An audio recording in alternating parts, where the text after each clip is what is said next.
Oh, yeah. Life just got sweeter now that WLFE-DB has merchandise. Show your support by purchasing your t-shirts for WLFE, Paratalkradio, Inside the Drag Closet, and more. But it doesn't stop there. T-shirts, coffee mugs, tanks, buttons, cloth bags, and more. Go to WLFE-DB.com.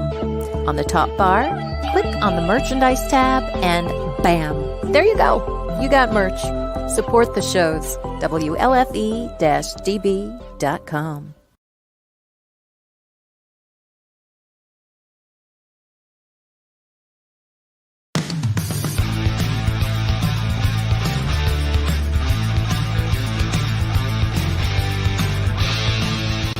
A small hollow in North Carolina. There have been several Bigfoot sightings. Hunters may need to be on the lookout for something other than deer when they hit the woods this week. He hadn't been spotted recently, but according to these pictures, the legendary Mothman is back. The number of UFO sightings is soaring tenfold over the past 25 years. Now, she's not talking about people. She is talking about ghosts hanging around what some say is a real-life haunted house.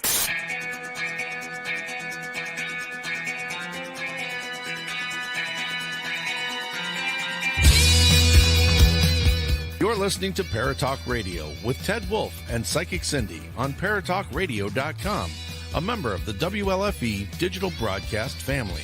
Paratalk Radio is your one-stop for all things paranormal, the unknown, and the supernatural. Join us every Monday night at 8 p.m. Eastern, 7 p.m. Central for discussions and guests on topics such as ghosts, hauntings, Bigfoot, UFOs, and more. This broadcast is rated M for mature and is intended for listeners over 16. The topics, views, and opinions expressed on our show may not necessarily reflect the views or opinions of Paratalk Radio, our hosts, or our sponsors. Now, live from J-Wolf Production Studio in Ontario, New York, here are your hosts, Ted and Cindy.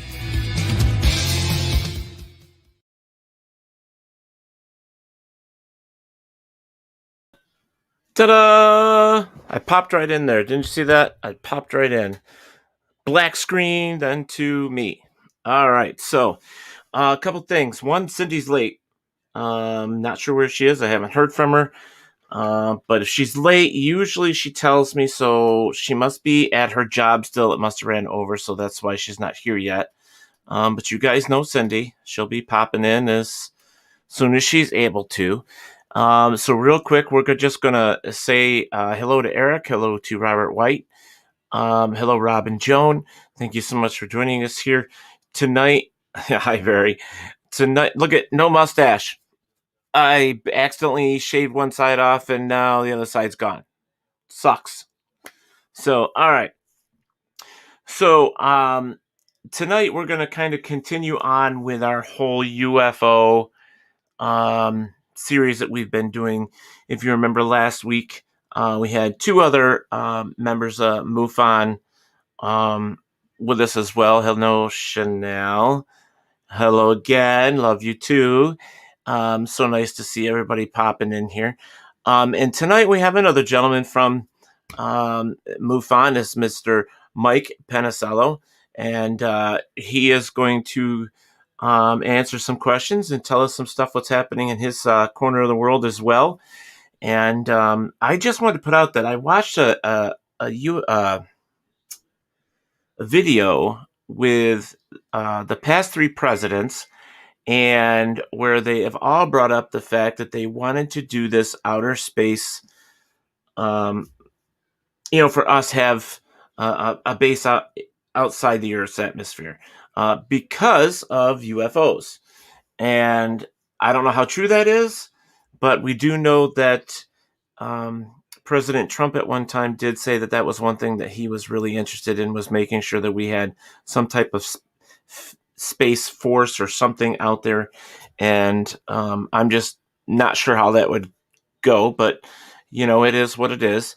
You guys also know that we've been seeing a lot of UFO videos and comments and things being said across the globe. YouTube is full of them. Facebook is full of them. And now TikTok is full of them. There's a lot of different outlets that have a lot of UFO things going on. And it's what we learned from last week and what we'll learn from tonight will hopefully give us some more answers. And I can tell you I'm excited about this. I've been looking forward to this for a little while.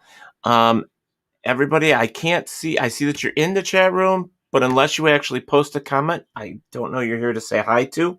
But you're welcome. And please share, follow, and like. And I predict this on Kenny's show. Do you? Probably. I invited him to tonight's show to watch in, and he gave me that so we'll see. And you know how things work here. We listen to our guests, we take in what we believe is the truth, and we make up our own minds.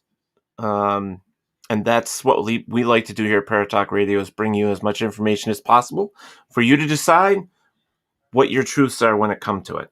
So please keep that in mind as we go forward. And I think it's time. Let's do this. Cindy just messaged me.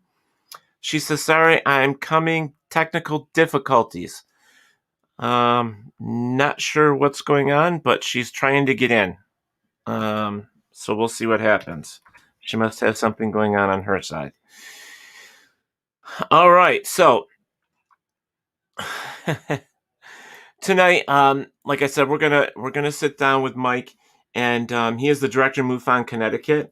We're going to discuss the UFOs, Unidentified Flying Objects, but I believe it's also called Unidentified Aerial Phenomena. So it's UAP as well as UFOs. He can correct me on that if he'd like. And welcome, Mr. Mike, to the show, everybody. Hello, Mike. Oh, unmute. There you go. Unmute your mic, Mike.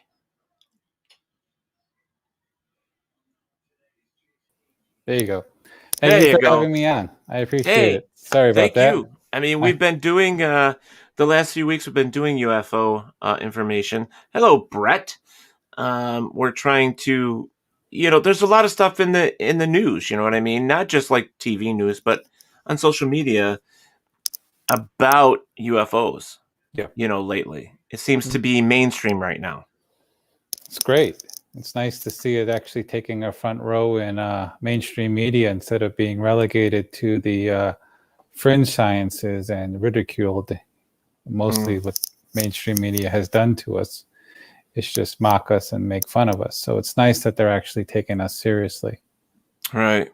You know, what worries me is that, I mean, if you go right back to the first sighting, that recorded sighting, I don't have it with me. I normally have that right with me, but I'm a little behind. I believe it was in the 50s. Since then, I mean, it's always been a topic of conversation, but it seems like there's people that believe and people that don't. Then you got this massive amount of people that sit in the middle that doesn't know where to go. And it also seems like the government's now jumping on board, not just the fact that they're looking at some type of, response to it, but also they're just, I don't know if they've got information we don't, which I'm sure they do. But if the presidents are talking about building a space station out there because of UFOs, then I think it's something that maybe just the public needs to know. Mm-hmm. Yeah. Yeah, the UFO phenomena has had its ups and downs over the years. It started, there's recordings of UFO sightings going back in history, and then the modern era started, with Kevin Arnold and his sighting. But after the atomic tests, after the Hiroshima and Nagasaki, UFOs in the skies in the U.S. and around the world greatly increased. And some people say the reason that happened was because of the atomic testing. We put out some kind of ripple in the universe, and the aliens responded, making sure, these little apes on this planet, third rock from the sun, doesn't, annihilate themselves in the universe with it. And the military has a mixed review on that. When they first started off in the late 1940s in their investigations, they had Project Sign, where they came out and said, there is something to this. These craft might not be of our origin. Then they had Project Grudge, which was when they switched and said, well, it's probably swamp gas and people having, misidentifications. And then, of course, there was Project Blue Book from that. And that was into the 1960s. And at that point, the Air Force just had enough. And they're like, okay, we're going to have the Condon Committee. We're going to close this all down. And that was the official end. The official end is there's nothing to the UFO phenomenon. It's all swamp gas, hot air balloons, and just people's imaginations. And then in December of 2000, what was it, 2015, 16? I don't remember. To the 17th, when the New York Times article came out with the with this government project that was funded with Lou Elizondo, and then To the Stars Academy got involved with that, and they were the ones that kind of brought it to the forefront. All of a sudden, from the 1960s to this early 2000s, there was nothing in the mainstream media, nothing with the military. No one was saying anything about UFOs, and it was just us, the UFO researchers in the field, that were still investigating it. Right. And now all of a sudden it's brought to the forefront, and then of course that leads to the Tic Tac UFOs, the videos, the ones with the Nimitz and the Navy. That goes to Lou Elizondo going on tour. The Navy eventually saying, yeah, the videos are real. Yes, we're going to put together a reporting system for our pilots to report stuff if they see unidentified flying objects. Two, in the last COVID bill, they being the legislators who made the bill, put in a provision that, you have to come out with this report, and the national intelligence agencies have to come up with a report, and that's what's going to be supposedly released on June 1st, giving an update on the UAPs, the Unidentified Aerial Phenomena. So the history of UFOs in the military and in the public eye has kind of, crescendoed in the 60s and then just stopped. And now it's coming back full force. And like you were saying, we have, Trump created the Space Force. A lot of people think that the Space Force already existed at some point in the 60s and 70s in the secret space program. And now it's just becoming more legitimized. So between everything that's going on in Congress with the investigations, the Senate hearings, to the Space Force being created, it's an exciting time. And I don't know what this means. I don't know if it's going to just stop and they're going to come out and say there's nothing to this, but it's great. It's nice to see people taking this, an interest in this. I was watching, what do they call that it's on, it's not Travel. Maybe it is Travel. The Alien, the Alien channel with all the alien, ancient aliens. Channel. That's it. Yeah. And I was watching all that, and there's Cindy. So I was watching that. Hi, everybody. She's a little late, but she got it in there, folks. So I've been watching that, and in fact, I believe that's where I saw where they said that the government leaders are starting to pay attention. Mm-hmm. And I think they should have been right along. No ifs, ands, or buts. They should have. I agree. I mean, when you have all these people that are claiming to be abducted and claiming to see things, why would you just shrug it off? I mean, I don't get it. Well, do you have a reason? Well, I think the question is did they really shrug it off? I think there's two sides to this coin. I think one, not all the presidents know what goes on with UFOs. I think certain presidents know. The Bushes knew. The father of George Bush, George Walker Bush, and George Bush Sr., his father was involved in UFOs. George Bush Sr. was in charge of the CIA. He had connections. Maybe Jr. had connections. I don't know. But Eisenhower, Truman, all probably had some kind of information. Eisenhower being in charge of the European Army during World War II, later one of our presidents. Truman, during that time, there was the Roswell incident. There was the flap over Washington, D.C. Right. So I think some presidents might have some knowledge, but I don't think all presidents do. I think there's certain things that maybe the career military, the career bureaucrats keep from them, because they're in only for 4 or 8 years, and they have political motivations. And I think maybe that at some point in the military and in the government, there is that need to know. And do they really need to know everything? I don't think that's the case. So I think even though presidents might know, they might not know. That being said, this program that came out on December 17th shows that the military was still investigating UFOs. Officially, there was no investigations in ufology. There was no investigations by the government after Project Blue Book. Right. Yet now we know that there was something going on. So I think they've always had a hand in researching this and keeping an eye on it. I mean, let's be honest. We have more intelligence apparatuses set up around the world, looking at the sky, looking at the water with the submarines and the Navy, and the space with the Air Force Space Command. You telling me that none of these surveillance systems saw anything? Right. I don't believe that. I think that there was information being recorded and kept and investigated. I just don't think that everyone knew. And I think that's because that's the way the military structure is set up. The intelligence service is set up that way, that you have a need to know. If you don't have a need to know, you're never going to know about it. Exactly. Yeah. And I think President Trump, just when he got in there, I think that was one of those things that piqued his interest. And that's why he went a little further into it and said, hey, I want to know more about this UFO situation. Possibly. I think that if you're in an office like that and you're not sure, but yet it's one of your genuine interests, if you're put in that position, why wouldn't you want to find out? Well, not to get political, but Clinton, when he was in office, he had his Podesta's chief of staff at the time. He sent them to go find out 2 things: who killed JFK, and are aliens real? And Podesta has gone on record saying, he has looked. He cannot get the answer. There is no answer being given.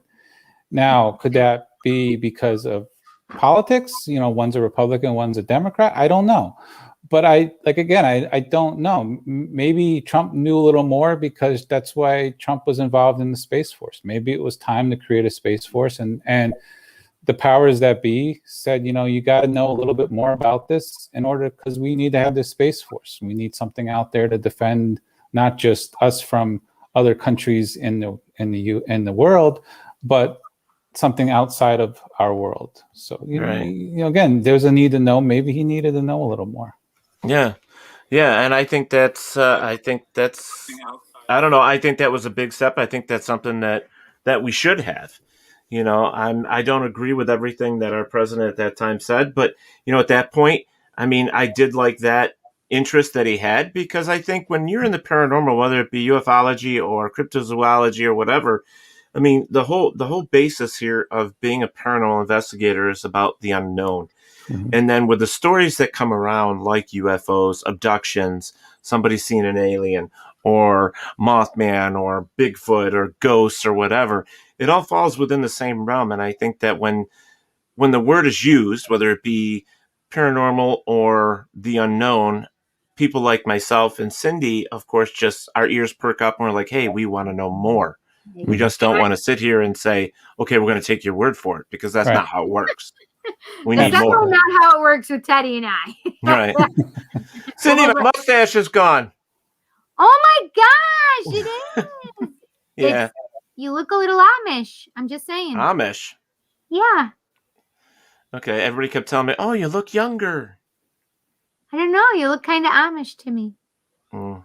Because they always have the no mustache. They have their beard, but no mustache. Yeah, that's true. Eisenhower's granddaughter says he made a pact with extraterrestrials. That's what Rob and Joan Carter are saying. Oh, yep. Hey, Carters.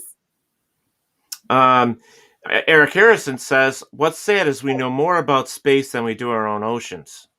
That's true. Right. There's actually, it's funny because I just happened to see on Netflix that there's a huge, there's a documentary on the oceans right now, and how there's a conspiracy and stuff like that with the governments and stuff.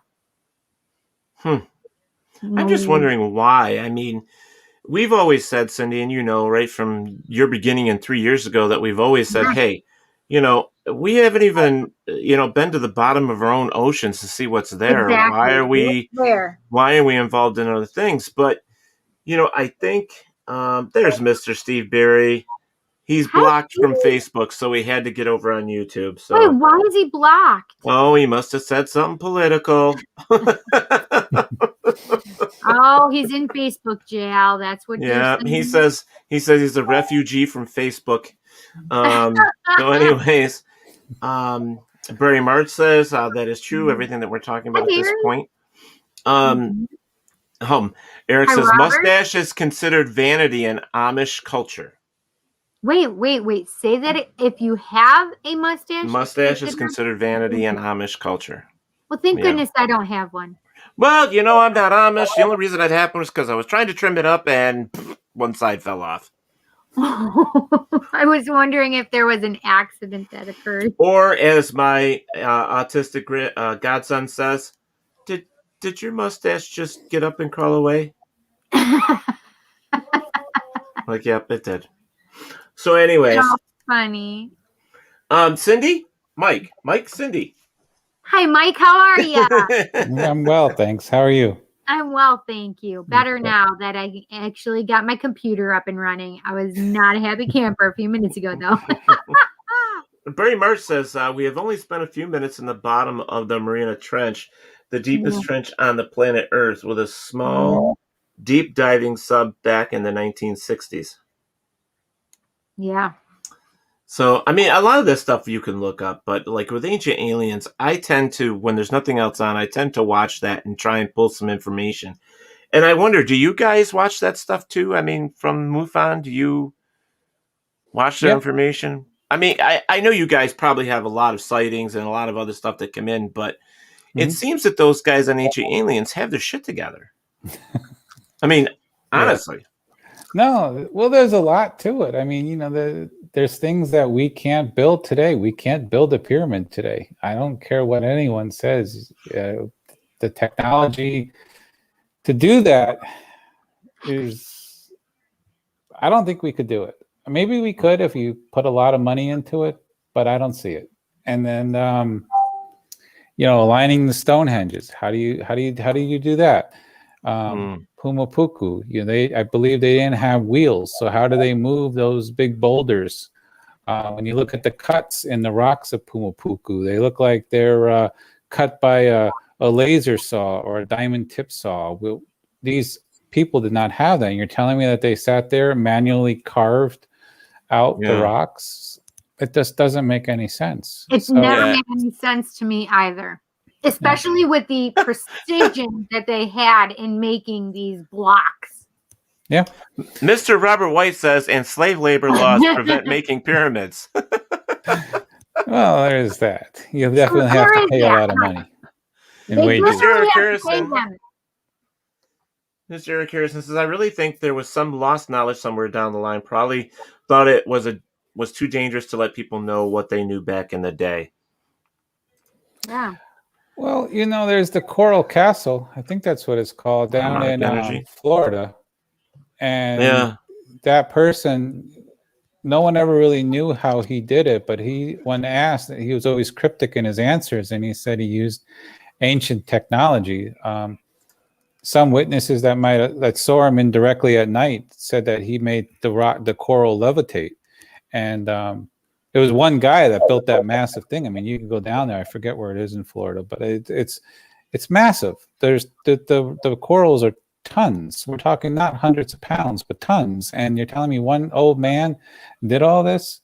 So if he said he had ancient technology, then it's very possible that he figured out what the ancients did. Yeah. I mean, I've got over on my watch party, like Don was just saying, he goes, it's like the Roswell cover-up, he says. Right. So, hello, David Littlefield, and my sister. Hello.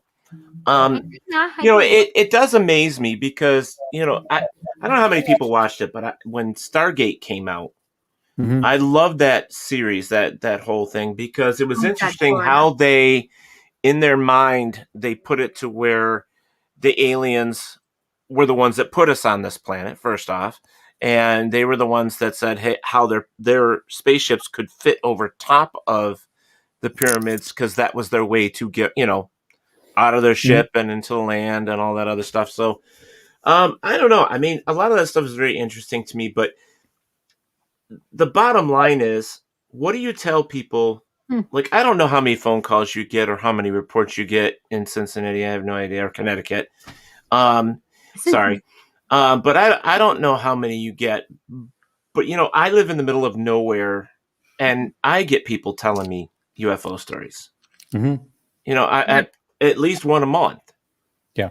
And I don't sit there and call them kooky or, I listen because I think if you get I don't know, I don't even know what the number is for UFO sightings, but it's got to be in 100,000s at least. And if it is, how can you just shrug that off and say it doesn't exist? There's got to be some way of determining, whether they're telling the truth or not. I mean, but most people, when they tell you a story, they're telling you an ounce of truth one way or another anyways. Right. So what is your guys' like, how would you determine if somebody's telling the truth? Like, well, the old saying where your mom would tell you and tell the truth because you can't remember a lie. That's usually the biggest one right there. I don't know how other chapters do it, but I know in my chapter, I have my field investigators do multiple interviews with the witness, because if a witness is lying, they're never going to remember their story. And I think they forget that we keep really good notes of our interviews. mm-hmm. We might have, if it's a very good sighting, like maybe an abduction or something like that, we might even have 2 investigators interview that person's independently and then compare notes. And if they tell one story to one person and something completely different to another because they can't keep their story straight, well, then something's a little wanky, and you got to investigate it more. Sometimes the hoaxes are just straight out lies. I mean, I had one case where someone wrote down Bart Simpson as the witness name. I mean, come on, So, the hell.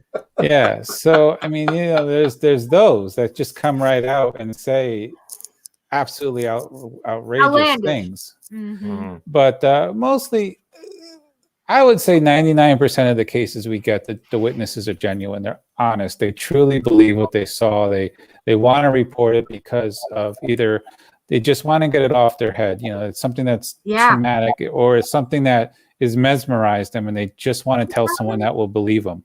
So, absolutely. It may be eating them alive. It may be eating them up. I mean, I have a 32-year veteran from the New York State Police Department on my team who does our initial interview. Mm-hmm. And because he was a captain and he was in the police department, he's very good at interviewing people.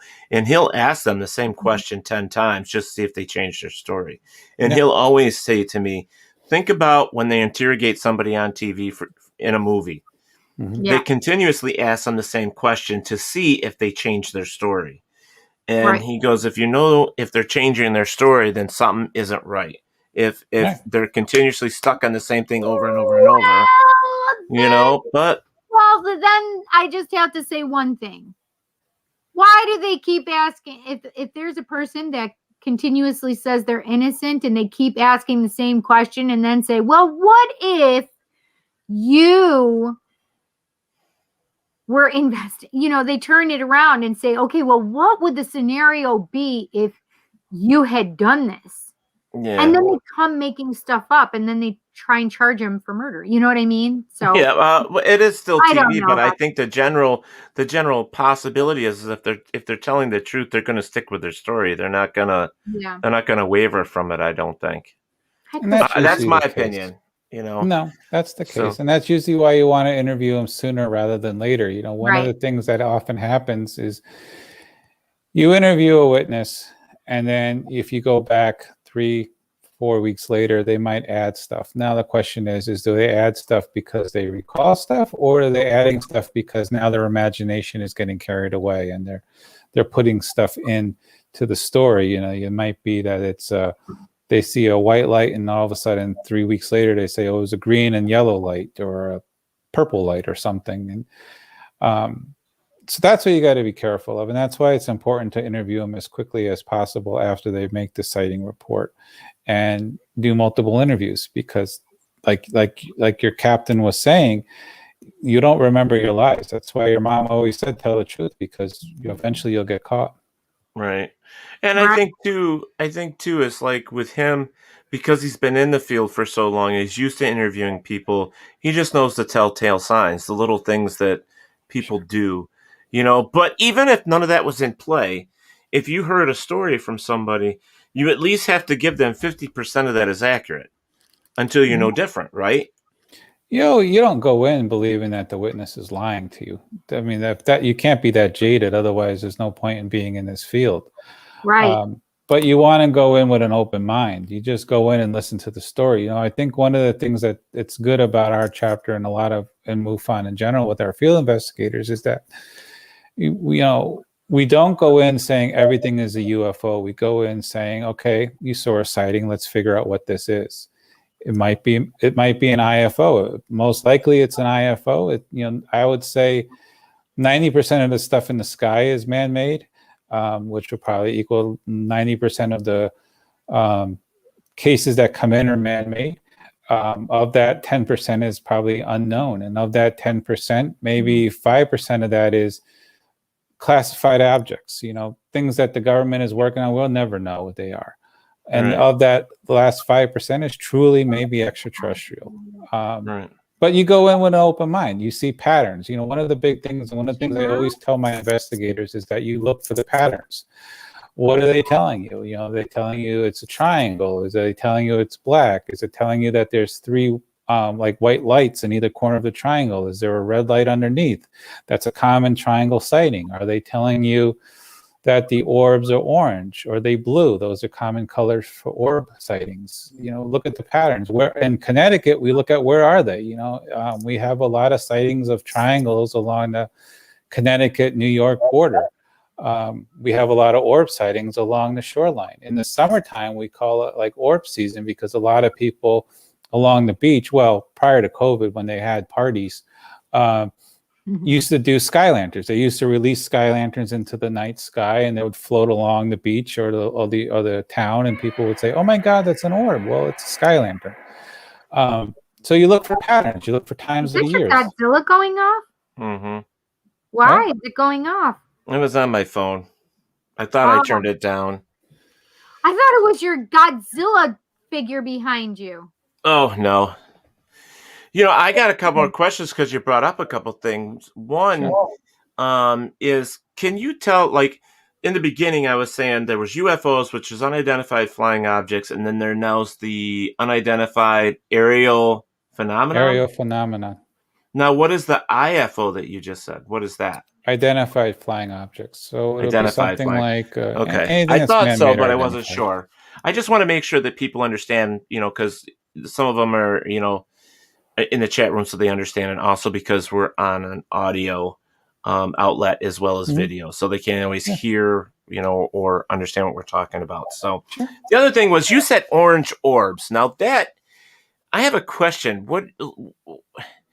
what is an orange orb to you guys? And is it massive? No, they're usually small. They're usually about the size of a basketball. They might be a little larger. Usually they'll be larger in real life, but people will report it as the size of a ball, like a basketball, maybe a baseball at the most. But that's usually, it's a few hundred yards away. So it's not like right on top of them. So obviously, if it's a basketball size, in real life, it's got to be a little larger because of distance. But the orange orbs, it could be paranormal in nature. Ufology is switching now in the field to more of not so mechanical in nature, where we have physical crafts with anti-grav technology and electromagnetic technology. Now there's a shift in the ufology, that it's more of a consciousness, that there's a consciousness to ufology, that these are beings that are all around us and yet not around us, that they manifest themselves, that then they disappear, that they're interdimensional beings, that they come and go, not through, like Star Trek with a warp drive, but instead they just move through time and space.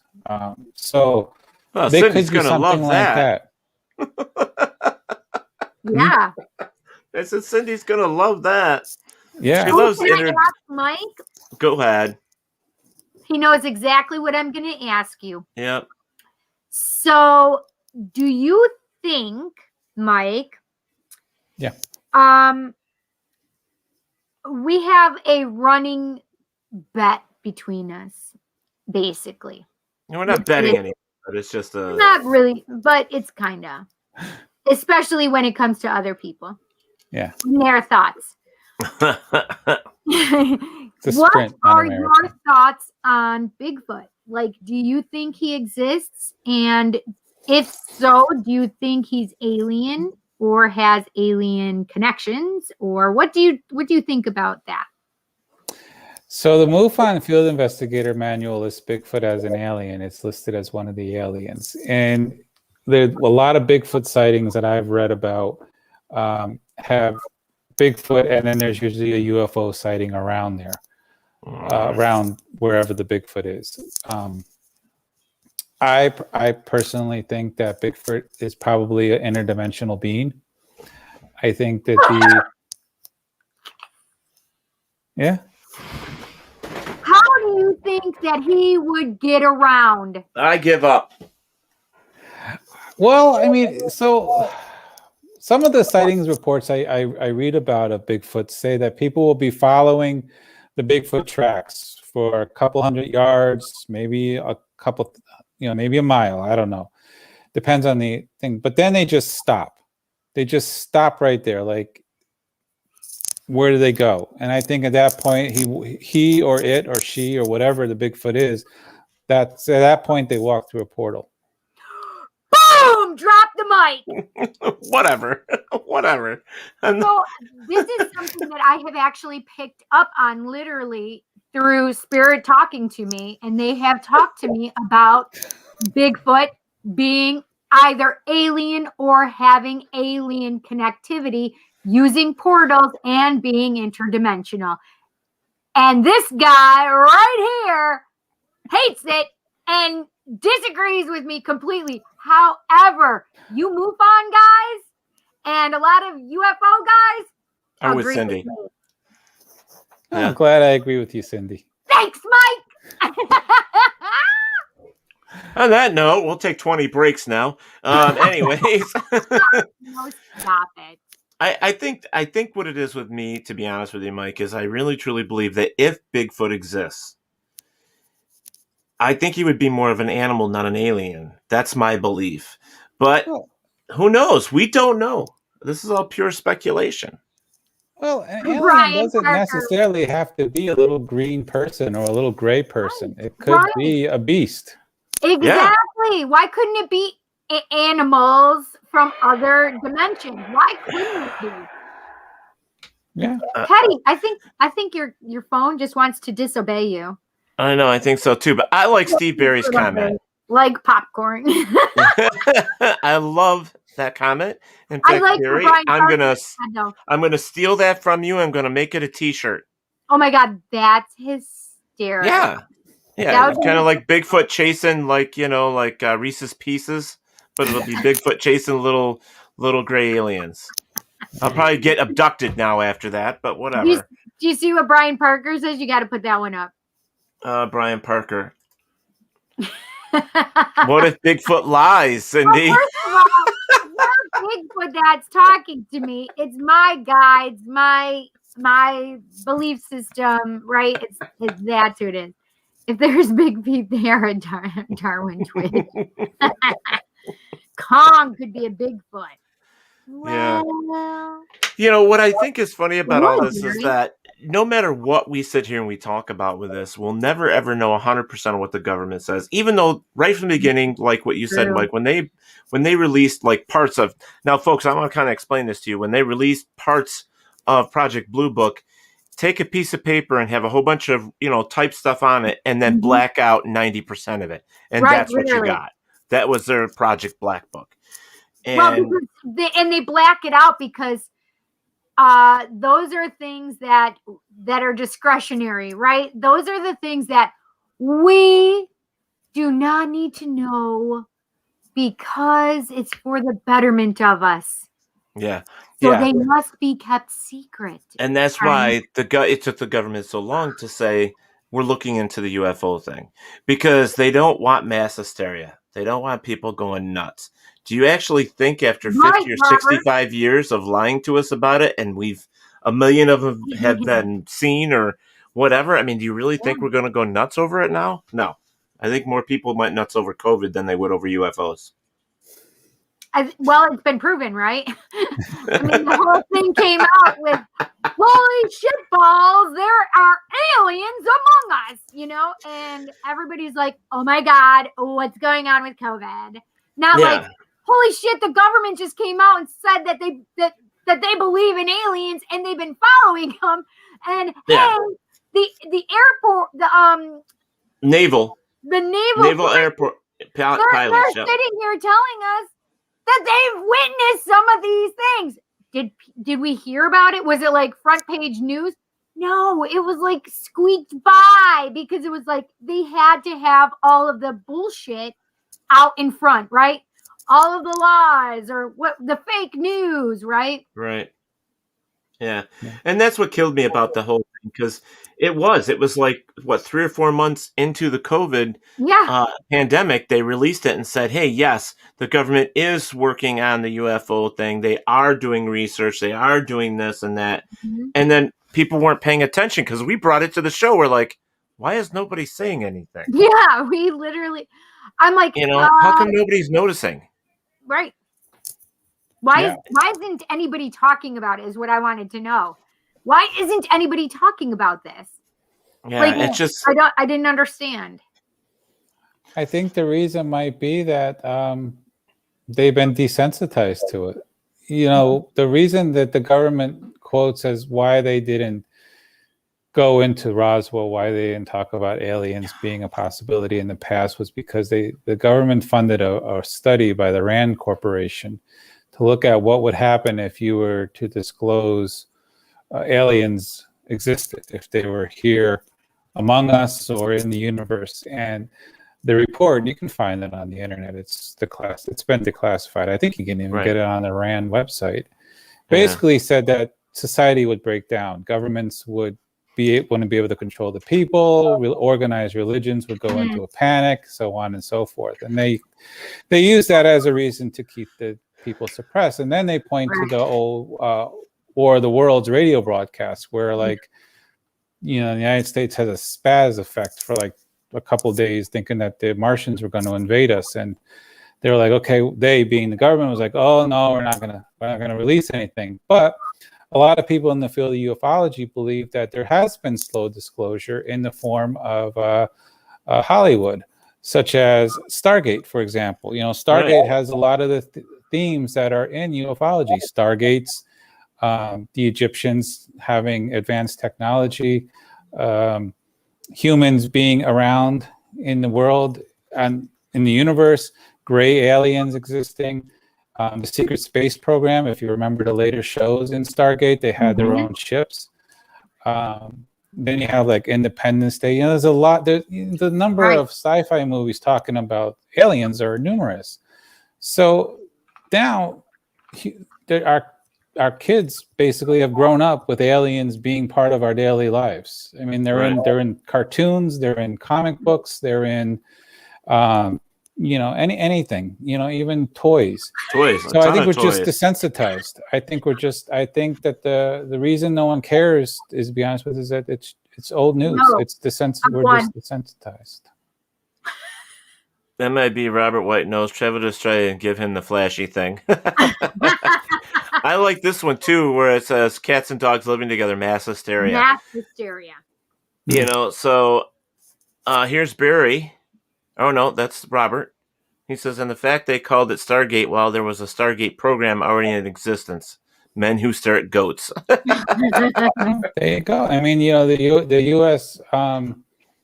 Military out of Fort Meade was running a PSYOPs program, remote viewing program since the 1940s into the Right. they only ended it in the early 90s and ended it Tim in Conwell. quotes because they could have kept it going under another name. And Most people that's still around will freak out. True that, Tim. Yeah, that's what Tim's saying. Yeah, Tim is actually a part of a UFO.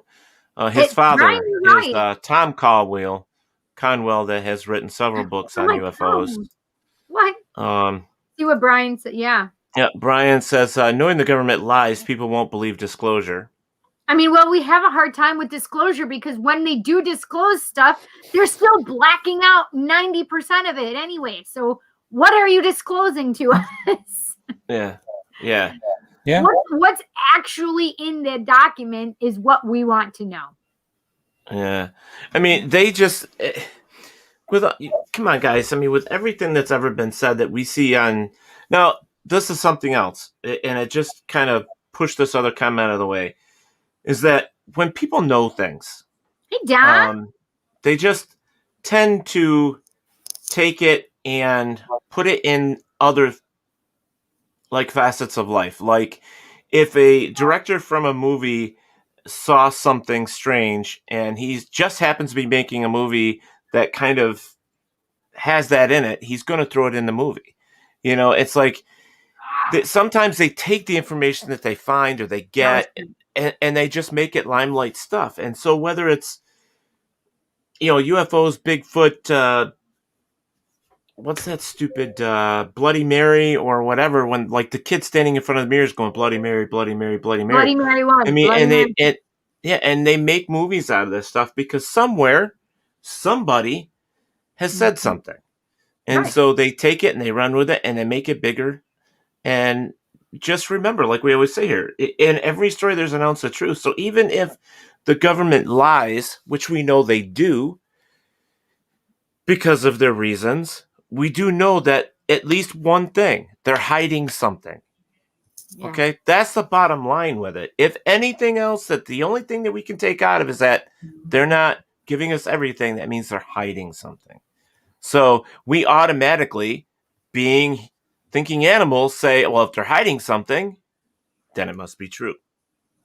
So, I think we just need to somehow keep doing what we're doing because, organizations like Mufon are out there every single day listening to reports and watching.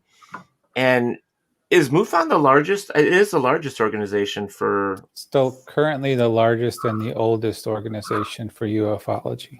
Right. Okay. So I'm sorry. I'm yawning so much. I can't help it. That's all right. Okay, it's just it's Monday. You're allowed. Yeah, there you go. It's been a long day so far. Oh, I know that. It started out rough, and then just coming to use my computer. Now I used my computer earlier and it was fine. And it's because you had to come to the show. That's why.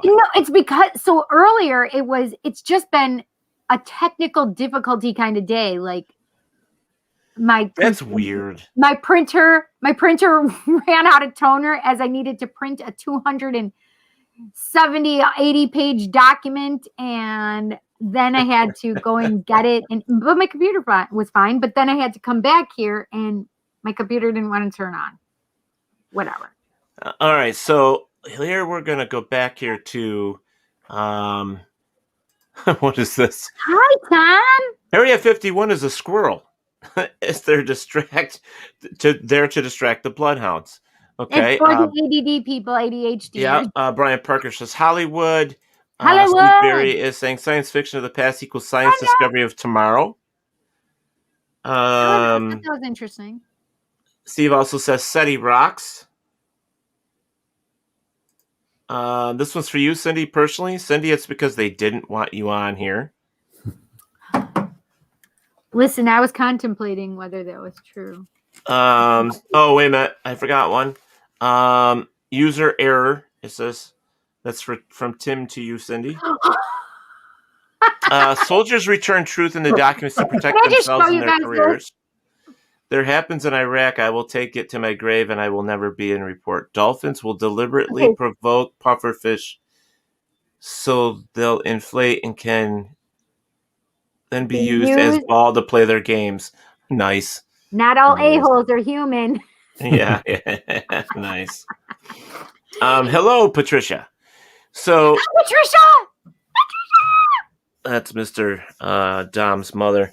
Yes, You know, it is. I still come back to it, and I think it's very interesting that there are people out there that have stories that they won't even tell us stories because they're afraid of Exactly. being claimed Yes, as I've heard that too, being, Brian. You're not you the know, first military person that has told me that they will never tell the tales of the things that they saw while in combat or in combat lands.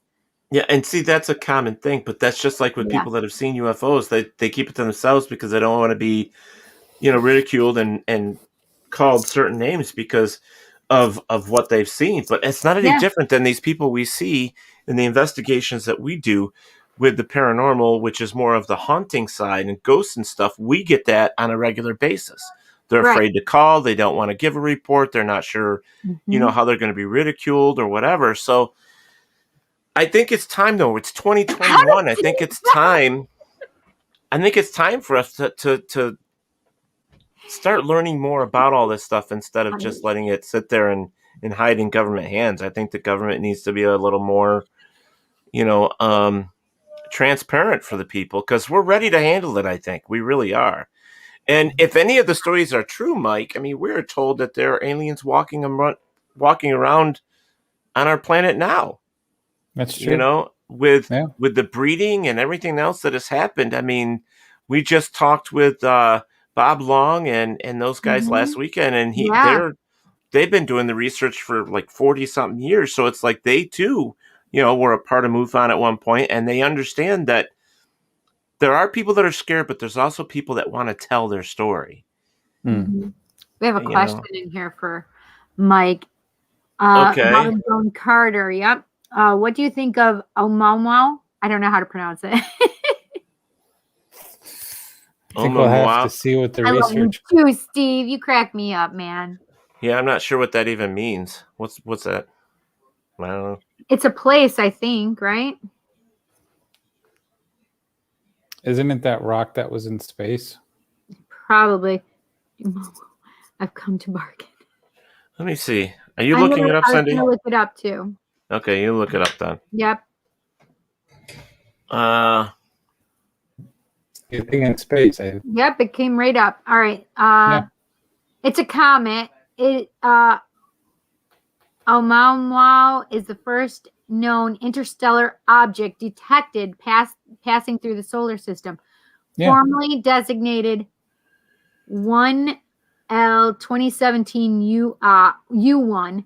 It was discovered by Robert Work using the Pan-STARRS telescope at Panicello Observatory in Hawaii. Listen, I know I just mangled that. I'm sorry. On October 19, 2017, 40 days after it passed its closest point to the sun on September 9th. Yeah. Some said it might be a spacecraft. There's a Harvard scientist out there physicist who believes it has the characteristics of an alien spacecraft. Interesting. I don't know. I guess I have to see what it plays out to be. If you look at like Facebook groups and things of that nature, there's a lot of people saying it is a UFO craft that's alien in origin, and it might be, but the sources can't be verified. We'll see. This is what it's saying in here. So it's the child of Papa Oumuamua. Yes. So Oumuamua is a small object estimated to be between 100 and 1,000 meters, so 300 and 3,000 feet long, with its width and thickness both estimated to range between 35 and 167 meters, 115 and 548 feet. It has a red color similar to objects in outer solar system. Despite its close approach to the sun, Oumuamua showed no signs of having a coma.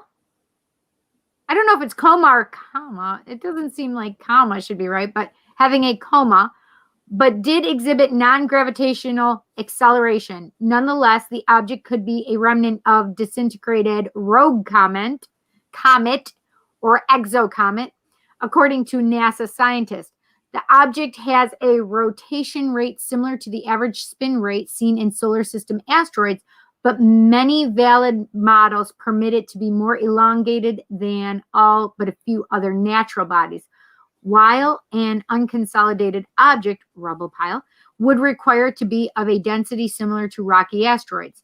A small amount of internal strength similar to icy comets would allow a relatively low density. Oumuamou's light curve, assuming little systematic errors, presents its motion as tumbling rather than smoothly rotating.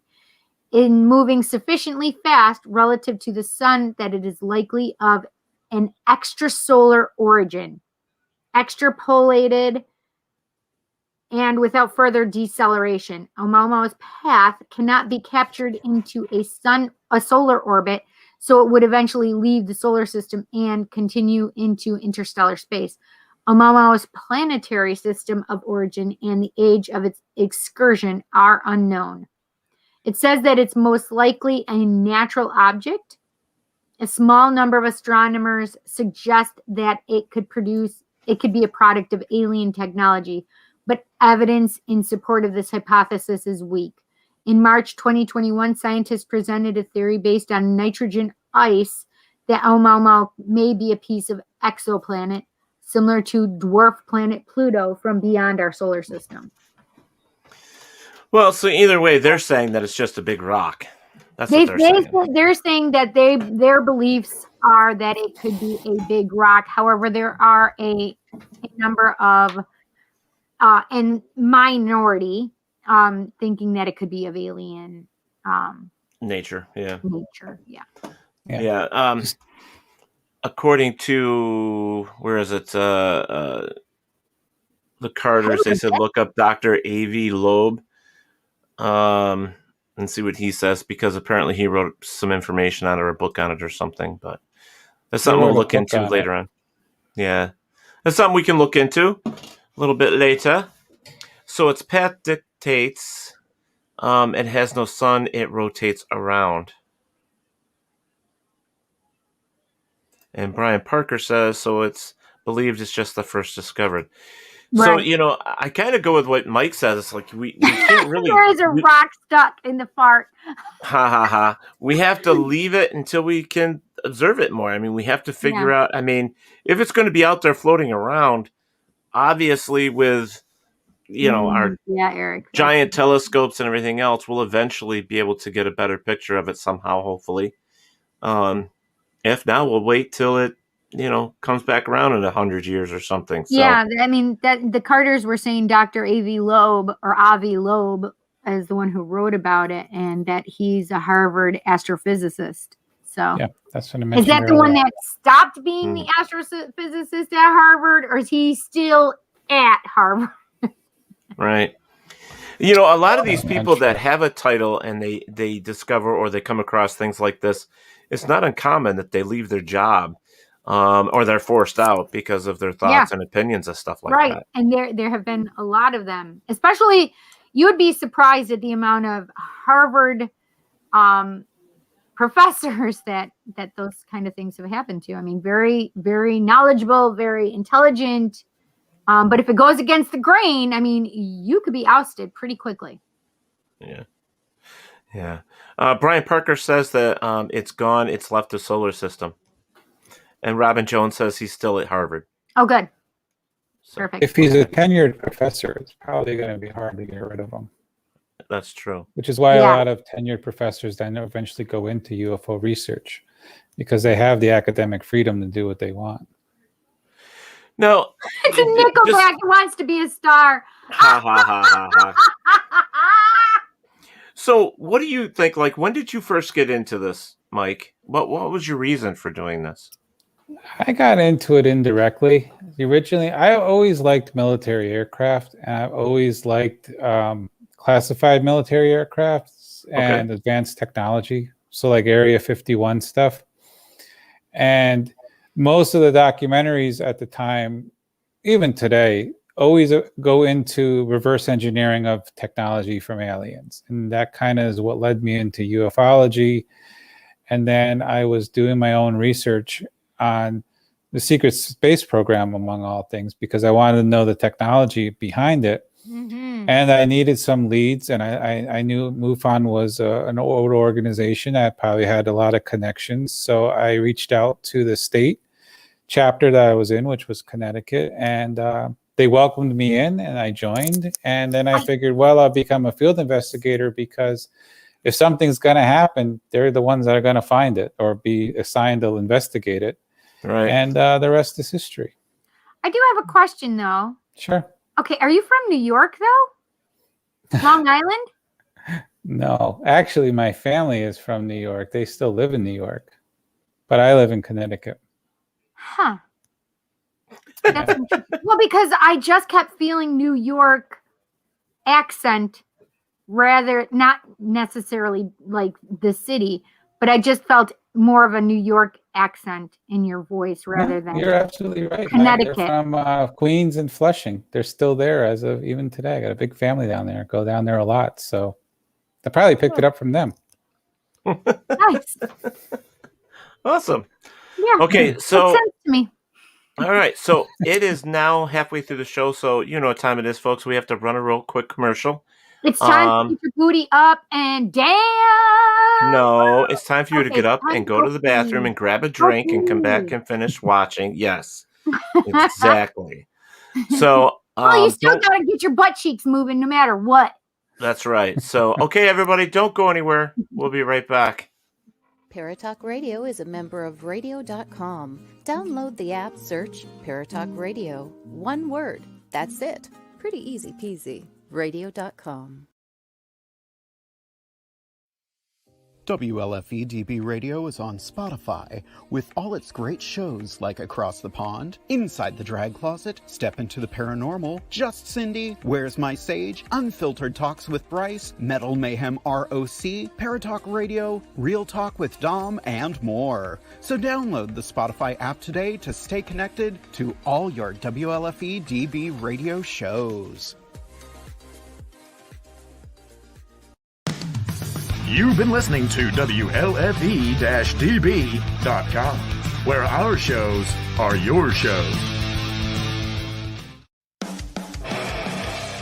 Hey guys and dolls, this is Casey DeVille, the better half of DeVille Inc., Baltimore, Maryland. If you're ever in Baltimore, stop in and see me and Tony. Invisible Bree, 5920 Eastern Avenue, Baltimore, Maryland, 21224. Give us a call if you're in the area, 410-400-9641. Or look us up on the web at DeVilleInc.com. DeVille Inc., where we specialize in you.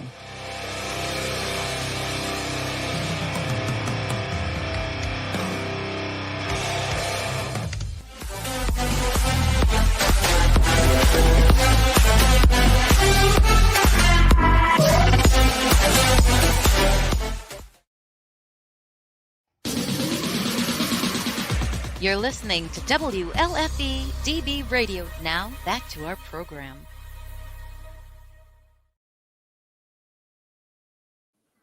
All right, folks. So we are back. We've been sitting here talking with Mike. He is from the Connecticut MUFON, set of MUFON. Mm-hmm. And, of course, you know beautiful Cindy. And I'm nobody important. But anyways. Yes, you are. That's my teddy poo-poo up there. There you go. So real quick, I just want to make an announcement because it is now Monday. Tomorrow's Tuesday. Monday. Tomorrow is Taco Tuesday for Cindy. It's Taco Tuesday, a.k.a. Tarot Tuesday for Cindy. But Wednesday, folks, is very, very, very important on Wednesday. Okay. Wednesday is the release of Godzilla vs. King Kong in the United States. So Patty is so gosh darn excited about that. I'm telling you right now. So what is going on is that on April 3rd, on WLFE on the main page, we are having a discussion called The Clash of the Kaiju. It is the king versus the god. We have a discussion panel for you. Myself, Frank Clevenger from Psychomantium 13. We have Gerard, who is a huge Godzilla fan, same with Emmanuel Class, and we are going to be discussing the movie, doing a review, and what is going to happen after that. So we are so excited about that, and we're hearing a lot right now. That movie in Japan is rated one of the highest grossing movies in history so far. Really? Yeah. So right now And that was in Japan? In Japan. Yeah, Wow. well, all over. So we are really, really excited about this. Okay, But, so I wrote that it was time to get up and shake your booty. Yeah. And Robert said, like a Polaroid picture. these guys are nuts in here. You know, that's all your fault. It's all your fault. That's all your fault. I'll take the blame. It's fine. Yeah, okay. Robert has already seen the movie. I hate you, Robert. Robert got to see it early. No spoilers. Or the Carter said no spoilers. Yep. No spoilers. Oh, bloody virus. They might be closed again in Australia because of the virus. Oh, that sucks. We're sorry, there Robert. goes Tokyo Godzilla. We're sorry. All right. So as I said, we've been sitting here.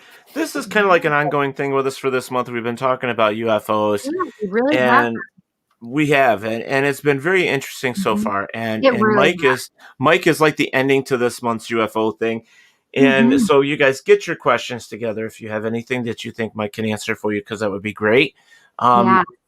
It's just the UFO thing, Mike, blows my mind, because the whole thing with the UFOs and the aliens, and with Cindy, it's Bigfoot being alien. But anyways, and but it just, I sit here sometimes and I just ponder on this stuff, and I'm thinking, not only would it be very arrogant of us to think that we're the only living species, intelligent species out there, but we're the babies of the universe. Yeah, what if it's true? What if they are the reason we're here? I mean, just think about that. Yeah, well, that's the one theory. One theory out there is that they are watching their experiment. That we are their experiment, and that we are there is making sure we don't screw up, or they want to fix the bugs in us. And well, they're like parents. They're not doing a very good job. We've blown each other up. We've, there's so many things we've done to each other. We don't know the parameters of what they're teaching. I mean, what they're True. trying to fix. Growing pain. There's also the theory that they've started over on other civilizations. Maybe Mars was a civilization that they tried on and failed, and so they just destroyed it, which is why Mars looks the way that it does. Growing pains. I like what Eric asked. Well, I was just going to put that up. Here's a question for Mike. Oops, wrong one. Where am I? Right up one. All right. Well, it's because the comments keep coming in so fast. It does, right. It says, Mike, have you had an experience you could explain? Not personally. I've had two. I thought I had two triangle experiences in my life, and both of them I was able to prove were aircraft on final approach into our airport in Connecticut. Oh, interesting. So yeah. So Have you ever researched a story that just left you with more questions than were answered? I had an abduction case a few years ago. I think it was 2015. I worked it with someone, and it was down in the lower part of Connecticut, and it was extremely interesting. There was a gentleman, and he was absolutely convinced what he saw or what he experienced was a UFO. And we went in, we did the investigation. There was nothing unusual in the way of like radiation or electromagnetic spikes. He had a bedroom door that was jarred open, and it looked like someone may have taken a screwdriver or something to it. And then the question is well, why do aliens? Why do they jimmy open a door? They usually go through the door. But his story never changed. He had the exact same story for over a year. I mean, this was a long duration case. We even set up night vision cameras for a week in his house. We had it on an independent power supply. We had it on an independent hard drive. The cameras were independent, connected into the independent hard drive. So there was nothing connected to the house. And after a week, we went back. We took the equipment back to a friend in one of my investigators' houses. We put the equipment on. The hard drive was completely fried. there was no explanation for why that was at the time. So what we did is one of my investigators knew a guy who was an engineer, a computer engineer, electrical engineer. Looked at the thing. He says, it looks like someone took a high-powered magnet and like fried this thing with a high-powered magnet. Put in a new hard drive, retested all the equipment. It worked fine. But it's like that weird thing. The witness truly believed what they saw. When we interviewed the witness, he was shaking. He truly believed it. We talked about earlier how if you tell a lie, eventually it's going to come out because you just don't remember your story. Right. And this witness never told the exact same story word for word, like it was a script. It was amazing. And even after a year, never added to the story, never subtracted to the story. The hard drive was really weird. The witness said that I didn't touch it. I didn't do anything to your electronics. It was left on for the week like you asked. But then you have the door that was kind of jimmied open, and that's not characteristic with abductions. Usually abductions, they go through the wall, they take you out through the ceiling, but never, they don't like break and entering into your room. So those were weird. I mean, so how that case closed, I don't know. We had him investigated by our abduction response team, who said he has the classic signs of abduction. But so that case is unresolved because you could say maybe it could be true, maybe it couldn't.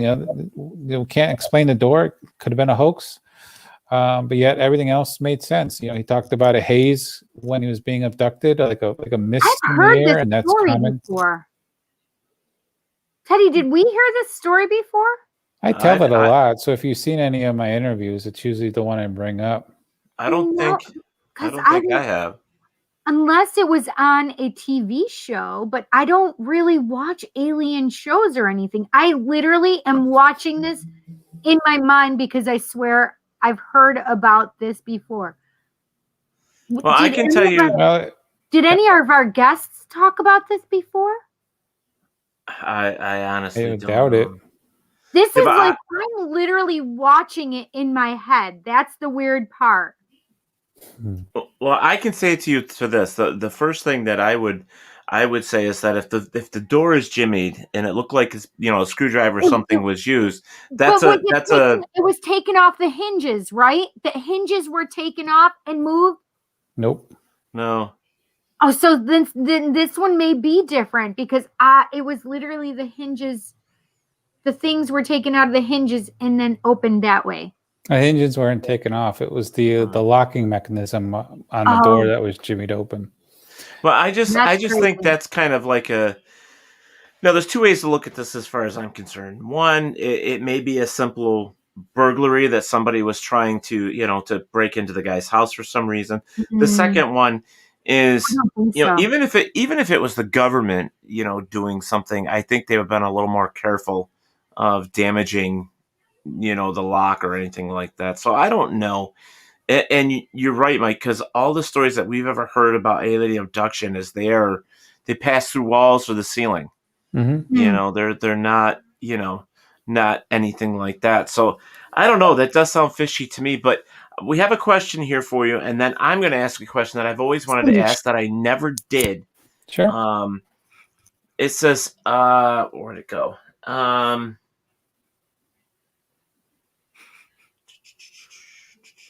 Mike, is it Barry Martz? Mike, have you had any interview cases whereby witnesses mentioned loss of time during their possible encounters with UFOs?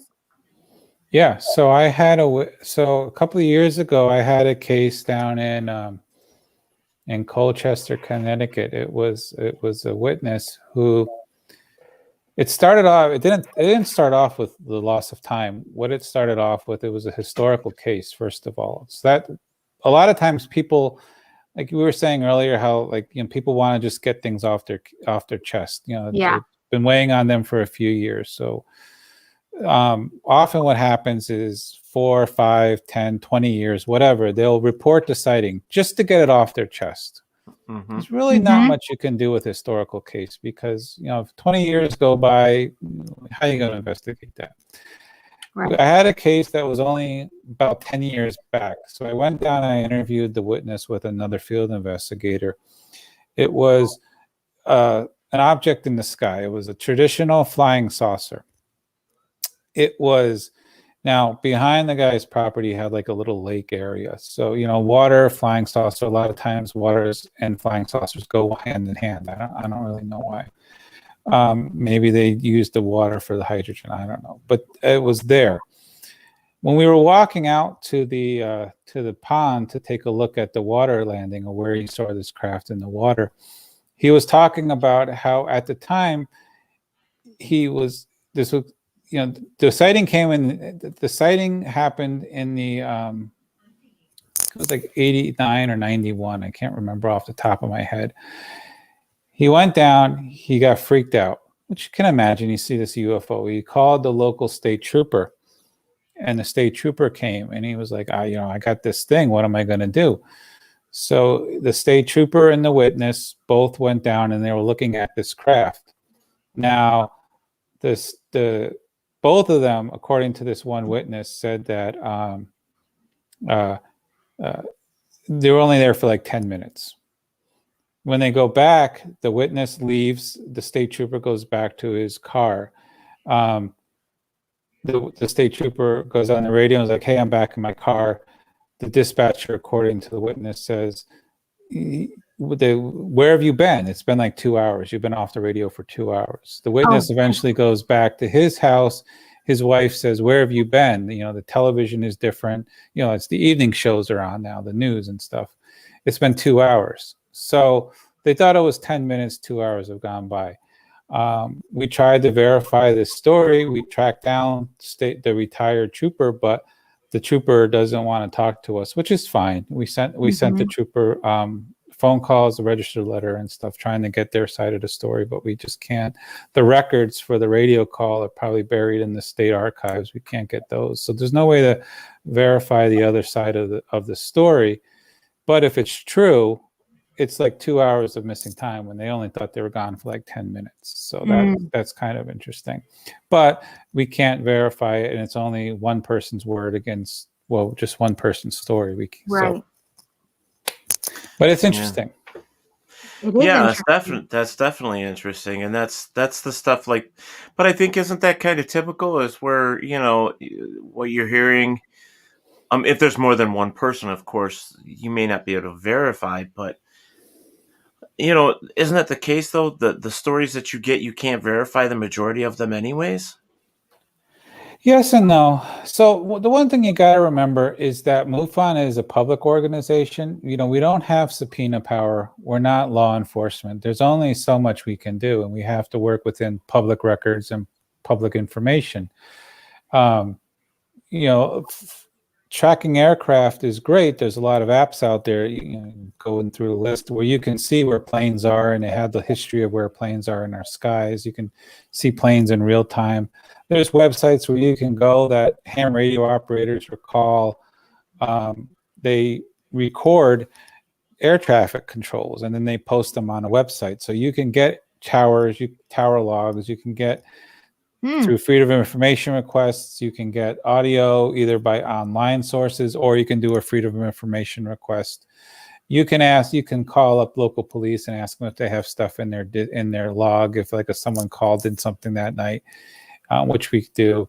So there is a boundary for which we can do an investigation in, if there's no physical evidence or video or photography, because we can only do what the public domain allows. Right.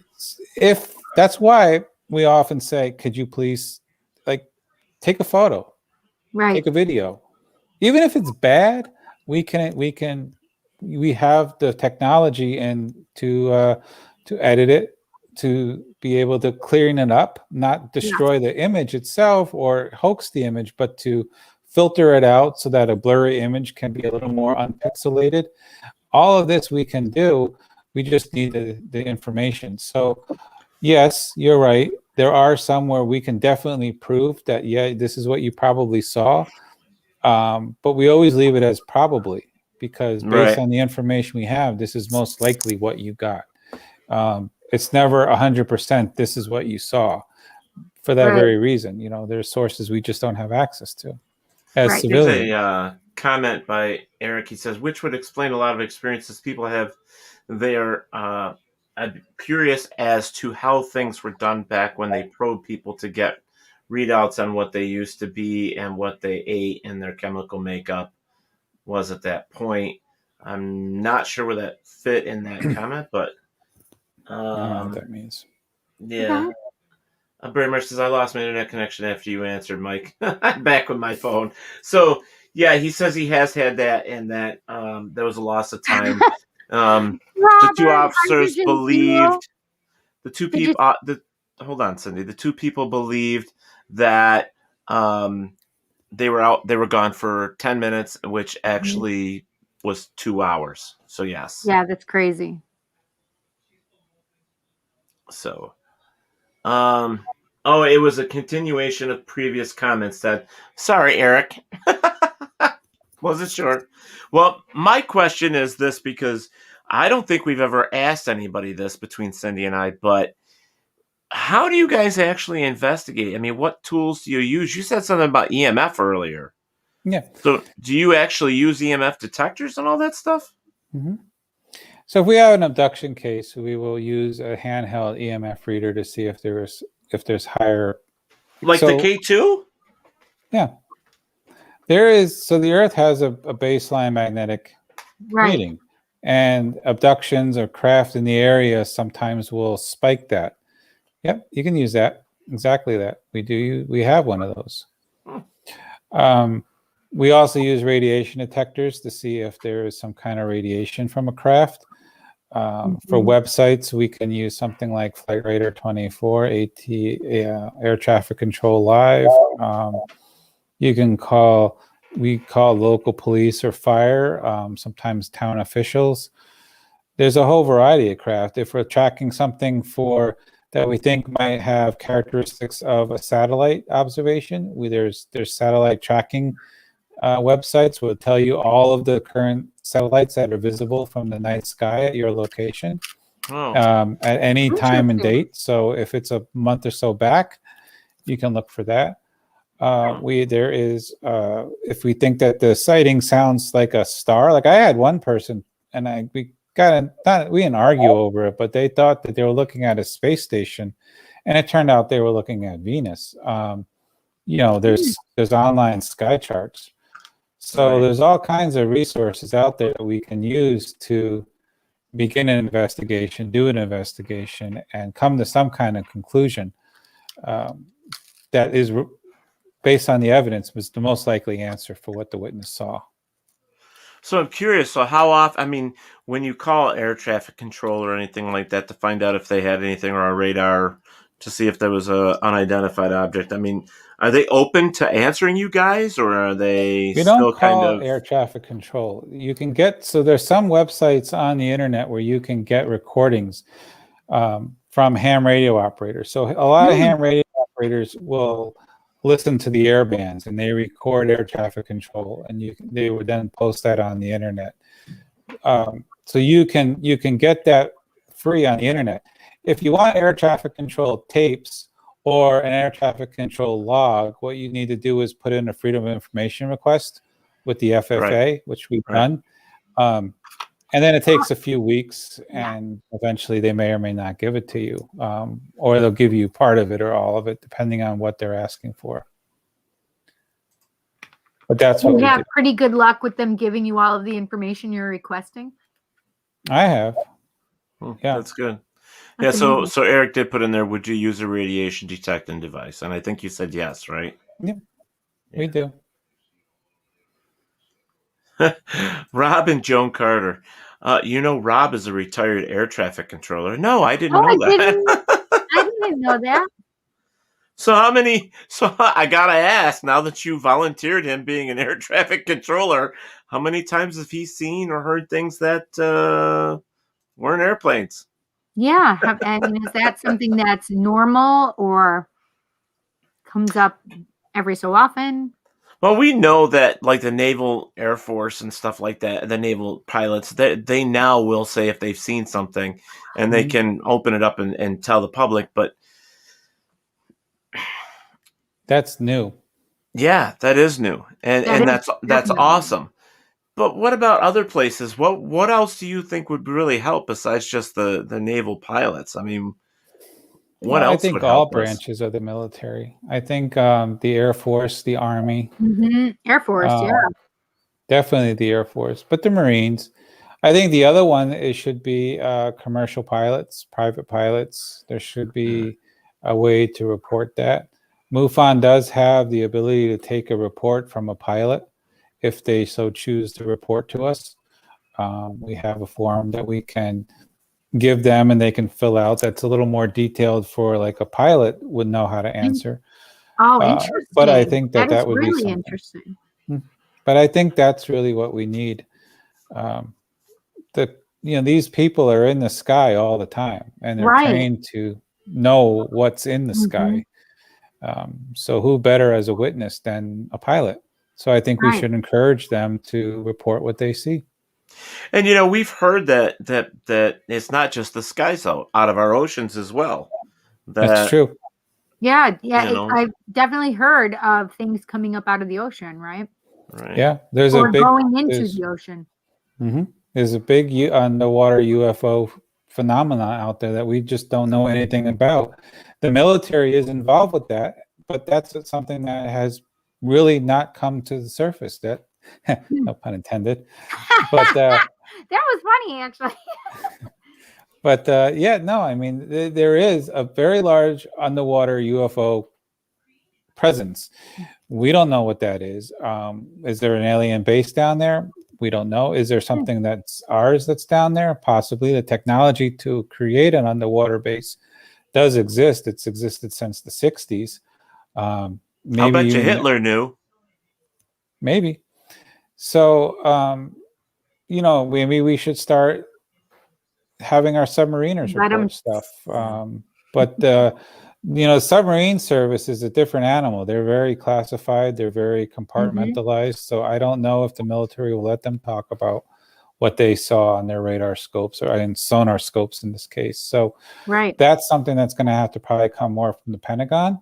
But there's a lot of people on the ocean. There's commercial fishermen. There's pleasure boats, and so if there's a way, the love boat. So if there's a way for them to report what they see, then we should encourage that as well. It's basically we need to get it out there that people should start reporting what they see. Right. That's really what should come of all of this disclosure that's going on right now. Yeah, I think that's a great thing to do. I mean, there is a lot that we just don't know. And, when I mentioned Hitler, folks, it's because Hitler was very much into the paranormal experiments and into, the whole paranormal thing, psychics to UFOs to, all that stuff. He was really, really into it. And there's been a lot of things said that maybe Hitler had gotten some information, especially magic. He was really huge into magic and interdimensional things and all that other stuff. So thank you, Rob, for answering my question. He said when I was working, we couldn't answer any inquiries from the public. We had to refer them to a 1-800 number. But I'm curious if he saw anything or couldn't explain anything. I want to know if he had any kind of... Well, he did answer here. He says, but we have stories. So where do you see that? Oh, I see it down farther. So Rob, I guess we're going to have to talk. Talk. There you go. Robert White says underwater bases are off the west coast near California and another off of the Bremerton Isles. I don't know where that is. Me neither. Interesting. Rob says Catalina Island has a lot of UFO sightings of stuff coming out of the water. Yeah. Where's that? Catalina Island, off the coast of California. I think it's down by LAX. Well, Los Angeles. Oh, I see. Okay. LAX. I'd be curious if there's anything near Coronado Island, which is right out, it's San Diego. And there is a big base there too. Actually, it's Navy. Yes, I was going to say water. No, I'm like, what it's is the that called? Navy. It's in the Handles water. all the Pacific area. Robin God. Jones said here, I'm sorry, I have a migraine. most pilots did not report it on the line for fear of losing their jobs. Oh my gosh, that's interesting. Yeah. Robert White says Washington State is Bremerton Island. Got it. I mean, that would make sense, right? Well, yeah, considering that's where all the Bigfoots are seen now too. There, I linked that one for you, Cindy. You're welcome. Yeah, I'm not welcome. Buddy, I have to tell you that without your mustache, you're kind of triggering me. I'll tell you why. Because my father, it just is reminding me of my father, like your face, it's freaking me out, actually. My Uncle Jim was the same way. He had the goat and stuff, but he always shaved his mustache. Trust me, Cindy, this wasn't on purpose. I didn't want this to happen. I looked in the mirror and swore in every different language I know. No. So to you, Mike, I mean, we have discussed, like, in the past few weeks about how many different types of aliens we think there are and the different shapes and sizes of ships and stuff like that. Do you believe that we are being visited by several different types of aliens, though? Not just a couple, like a handful of just, well, like, what is it? The tall grays or short grays or whatever. Right. But there's so many things. I mean, come on. Like I said, we would be really freaking arrogant to think that we're the only ones. But how many do we even guess out there? I mean... Yes. We've heard of reptilians. Mm-hmm. We've heard of the grays. We've heard of the browns, I think it was. Was it browns? Green. There was no green ones. That's just us. That's our... We're the ones that made them green. Yeah. Well, there's the insectoids. There's the little grays, the tall grays, the so-called Nordics, or that look more like Scandinavian, blonde hair, blue eyes kind of thing. There's the blue aliens that are either physically like solid or more of a blue energy, depending on the alien. Mm-hmm. But I kind of go within those only because there's a lot of stories. So I like patterns, and I like to have sightings. If you have enough sightings, then you take something credible. A lot of these other ones that are out there, there's not a lot of documentation showing that they exist. You might have one or two people saying, yeah, I saw something, or yeah, I saw this, or I saw that. But until you get the thousands, you can't really say. I mean, there's thousands of people that have seen these aliens that we just mentioned. So much. So people have really seen reptilian creatures? They say they do. I mean, who do we say that they didn't? They believe that they do. Let's put it that way. Can you prove it? Not really. It's hard to prove something like that. It's a story, but it's like proving Bigfoot exists. I know it's tough, but it's like we were told that the taller grays were, for lack of a better word, were meaner than the little gray aliens. Yeah. The reptilians are supposed to be mean, and then the Nordics are supposed to be nice. Mm-hmm. Then they kind of switched that and said the Nordics really don't exist. There are shapeshifters that are reptilians that make themselves look like Nordics. So who knows? The blues are supposed to be very loving beings that are more energy and consciousness. So. Yeah. I mean, think about it this way. I mean, that in Hindu religion, I mean, their god is a blue god. Mm-hmm. Shiva is blue. Yeah. And Native Americans actually have a lot of stories of interactions with blue aliens, more so than other races. So, I don't know. I don't really go into the aliens too much because there's just no way to prove either of them unless you actually have one standing in front of you. It's a story. there's patterns. Like I said, there's patterns. You have thousands of people saying you see little grays. They all describe it looking the same way. Like a rubbery gray skin, kind of with big black eyes that are like almond shaped eyes. You have no hair, no sex organs. Nordics always look the same, like like Thor. Reptilians always have the similar ones, scaly skin, or like a reptilian nose with reptilian eyes. Yeah.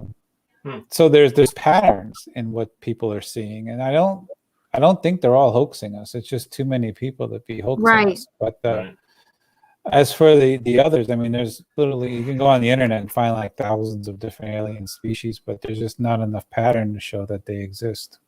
I love Robert White's thing here. He says, I was speaking with a bloke up in Tully. He told me of being stalked by a spacecraft in the area where a UFO had previously been sighted and left circular imprints in the grassy marsh, which brings up a question. You see, like, I know that Ancient Aliens on TV, they do, it's kind of like a mixed feeling, 50-50 of some believe that the crop circles, that some of them are hoax and some of them are man-made. I mean, right. Is that still the way it's believed? Is that it's a 50-50? So yeah, there are definitely hoax crop circles out there, and that's a tough question. So there are characteristics of a crop circle. They have like a slight radiation to them. They have little metal shards in them. They have they're bent in a certain way. They have like the center of where the bent is. The seed is kind of like, the stalk is like blown out. It looks like it like a popcorn effect. There's no footprints going into the crop circle. There's no footprints going out of the crop circle. So the question is, how do you get in there? There was a Discovery Channel show a few years ago. I think it was on the Discovery Channel. It might have been on the History Channel. And I use this a lot as an example. It was, what they did is they took 3 MIT grad students and they told them, you have one night to recreate a crop circle. And they did it with all it's been rerun a million times. Yep. But they were able to do it. They were able to do it. So that proves that you can hoax a crop circle. Because there have been people that have come out saying that they did them. Well, yeah, I'm not saying that there's not true hoaxes. The only thing I would say that now someone's probably listening and say there's absolutely proof of crop circles. I personally, I'll be honest with you, full disclosure, I haven't done much research into crop circles. What I know is the basics of it. And if I was to say the best evidence for what could be a real crop circle is the ones that have some kind of information in it, like a musical note or a mathematical symbol, or if it's placed on like a ley line or something of importance.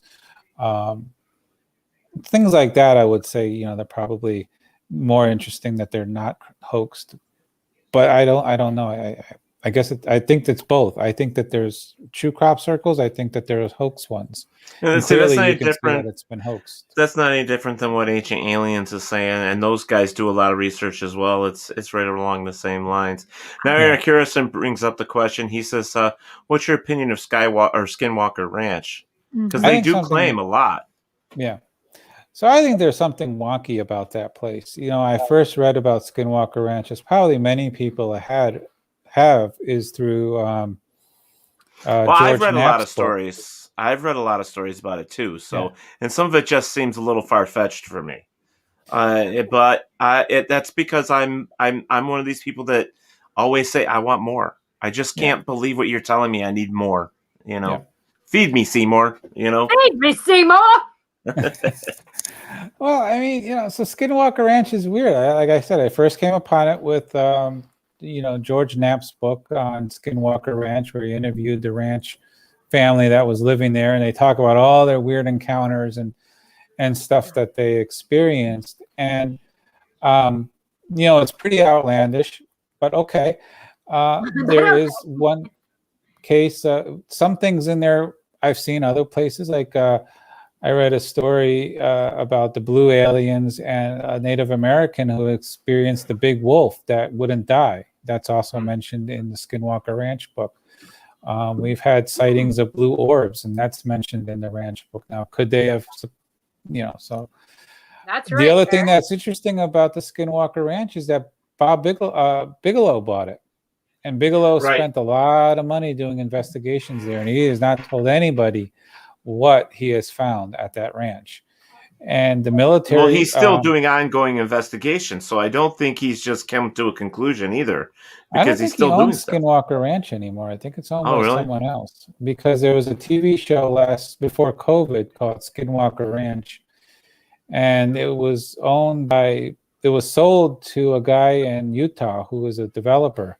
He bought the ranch, and he brought in his own team, and I think it was a Discovery Channel or it was the History Channel. Oh, yes, I did see that. Yeah. But there was a couple people that claimed of some type of head problems. There was the memory loss or something. He had his scalp disconnect from his head or something like that. Yeah. Oh my gosh. Well, the problem with that show, and the problem with that show is that they always...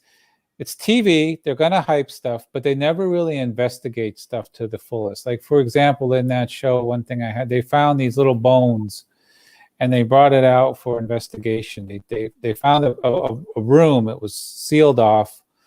They open up the room, they find these bones there.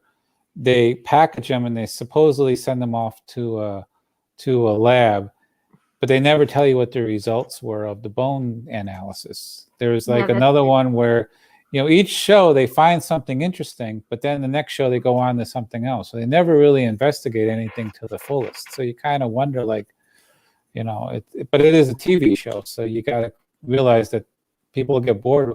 True investigations are boring.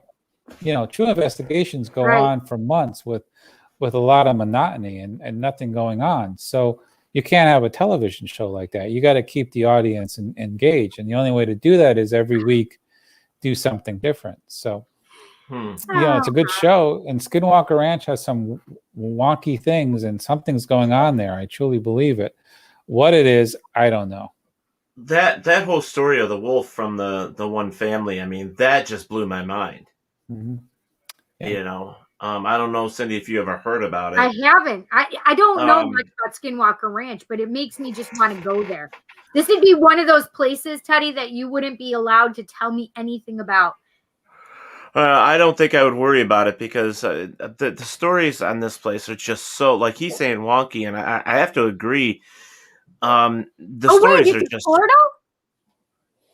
They have. They're claiming a lot of portals. Yeah, they're claiming. I'm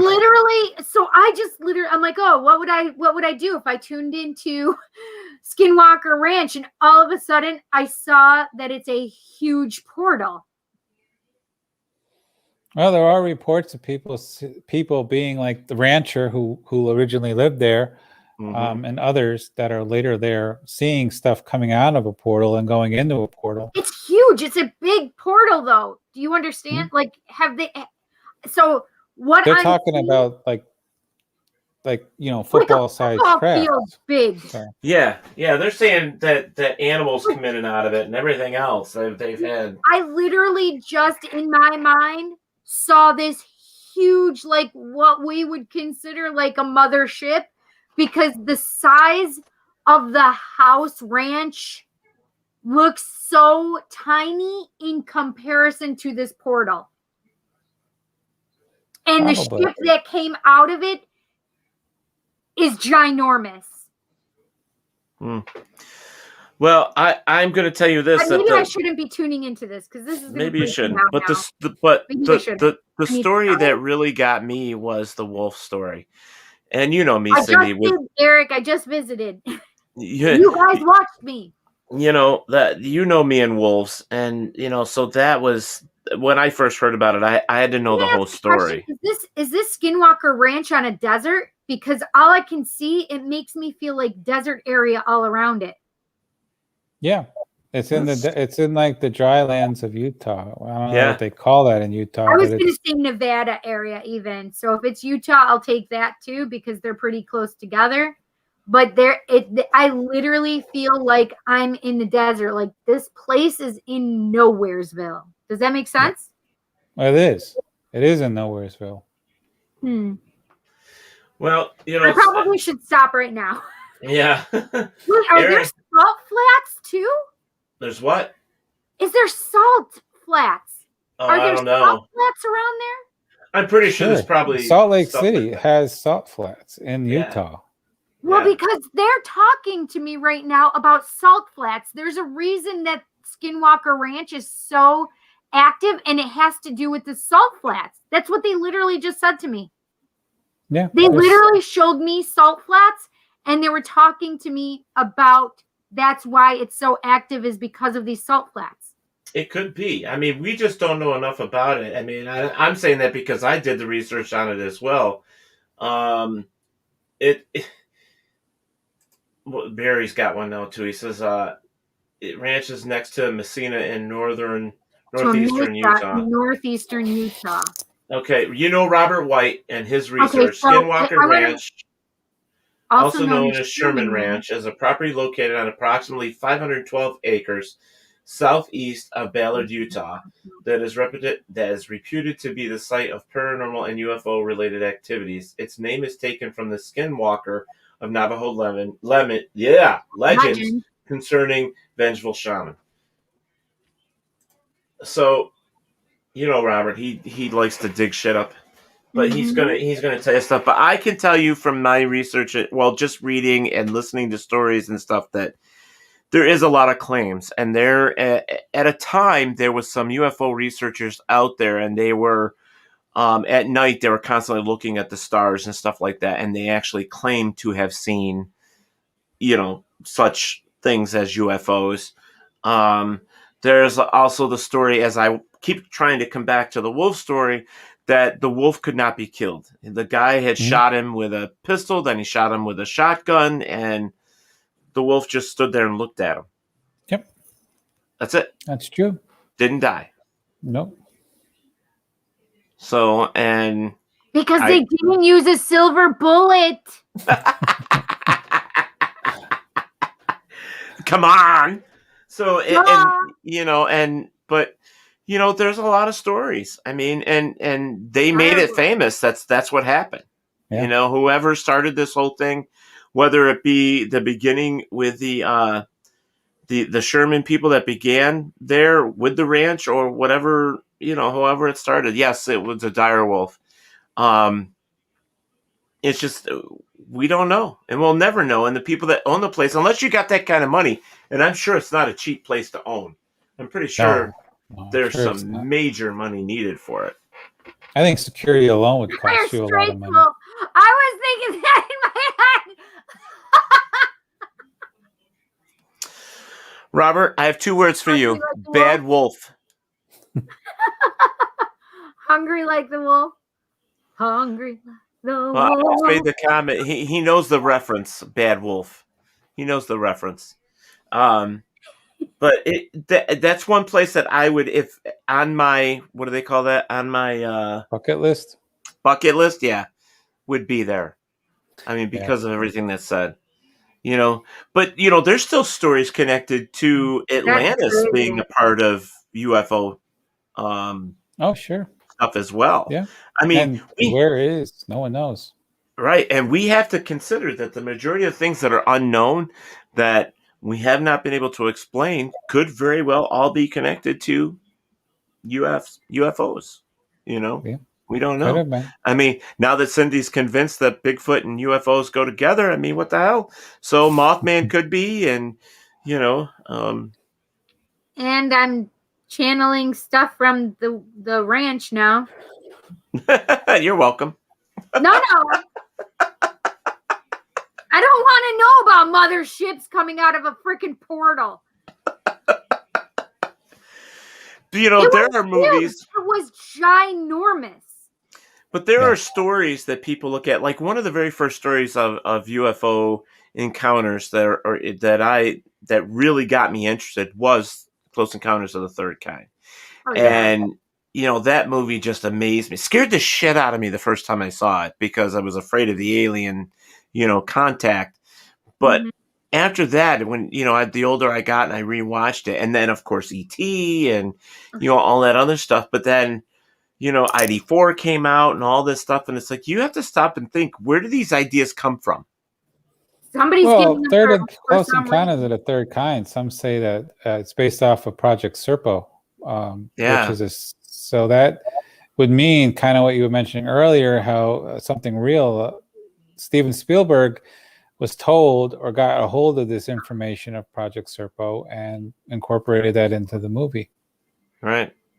And see, that's what I believe happens, is that when somebody gets a hold of a piece of something interesting, they do something with it. Yeah. You know? And that's what leads us back, folks, to what I'm always telling you. In every story, there's an ounce of truth. It's just for you to decide what the truth is. And we're all going to have different truths sometimes out of this shit. So wait a second. Eric said it didn't bleed, and there was a, like, I'm assuming that he meant chunk that fell off, and it was already rotten, even though it had just been shot off. Oh, with the wolf? Yeah, so a I piece think of the there wolf was. I shot think off. I think they said that when they shot it, you know, that something came off of it. I don't remember that part really all that well, but I just remember it not dying. That he unloaded on that thing and it just did not die. I don't remember anything coming off of the wolf. I just Me remember neither, it but just was like it never happened to it. Nothing happened to it. yeah. That's The hell, terrifying. it could have had rabies and was just standing there saying, "Go ahead, shoot me. I don't care. I got all this cocaine in my system." And Possible. It was a happy wolf. Excuse me. Robin Jones said, yeah, that's what they said. Wait, you're agreeing with Eric? Hollywood goes and puts it in media that it is easier to digest. Yeah, that makes sense. Did you see what Robert said? Robert just had a thought. UFPs, unidentified flying portals. Such a smart ass, Robert. Yeah. Yes, they were agreeing with Robert Charlie Sheen Wolf. Zombie werewolf.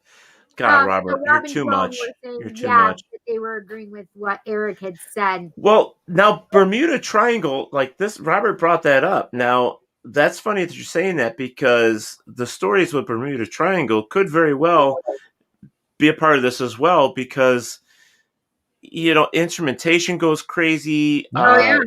Ships disappear, whether it be aerial or, you know, on the water. Rabies equals free Coke. Quote of the day.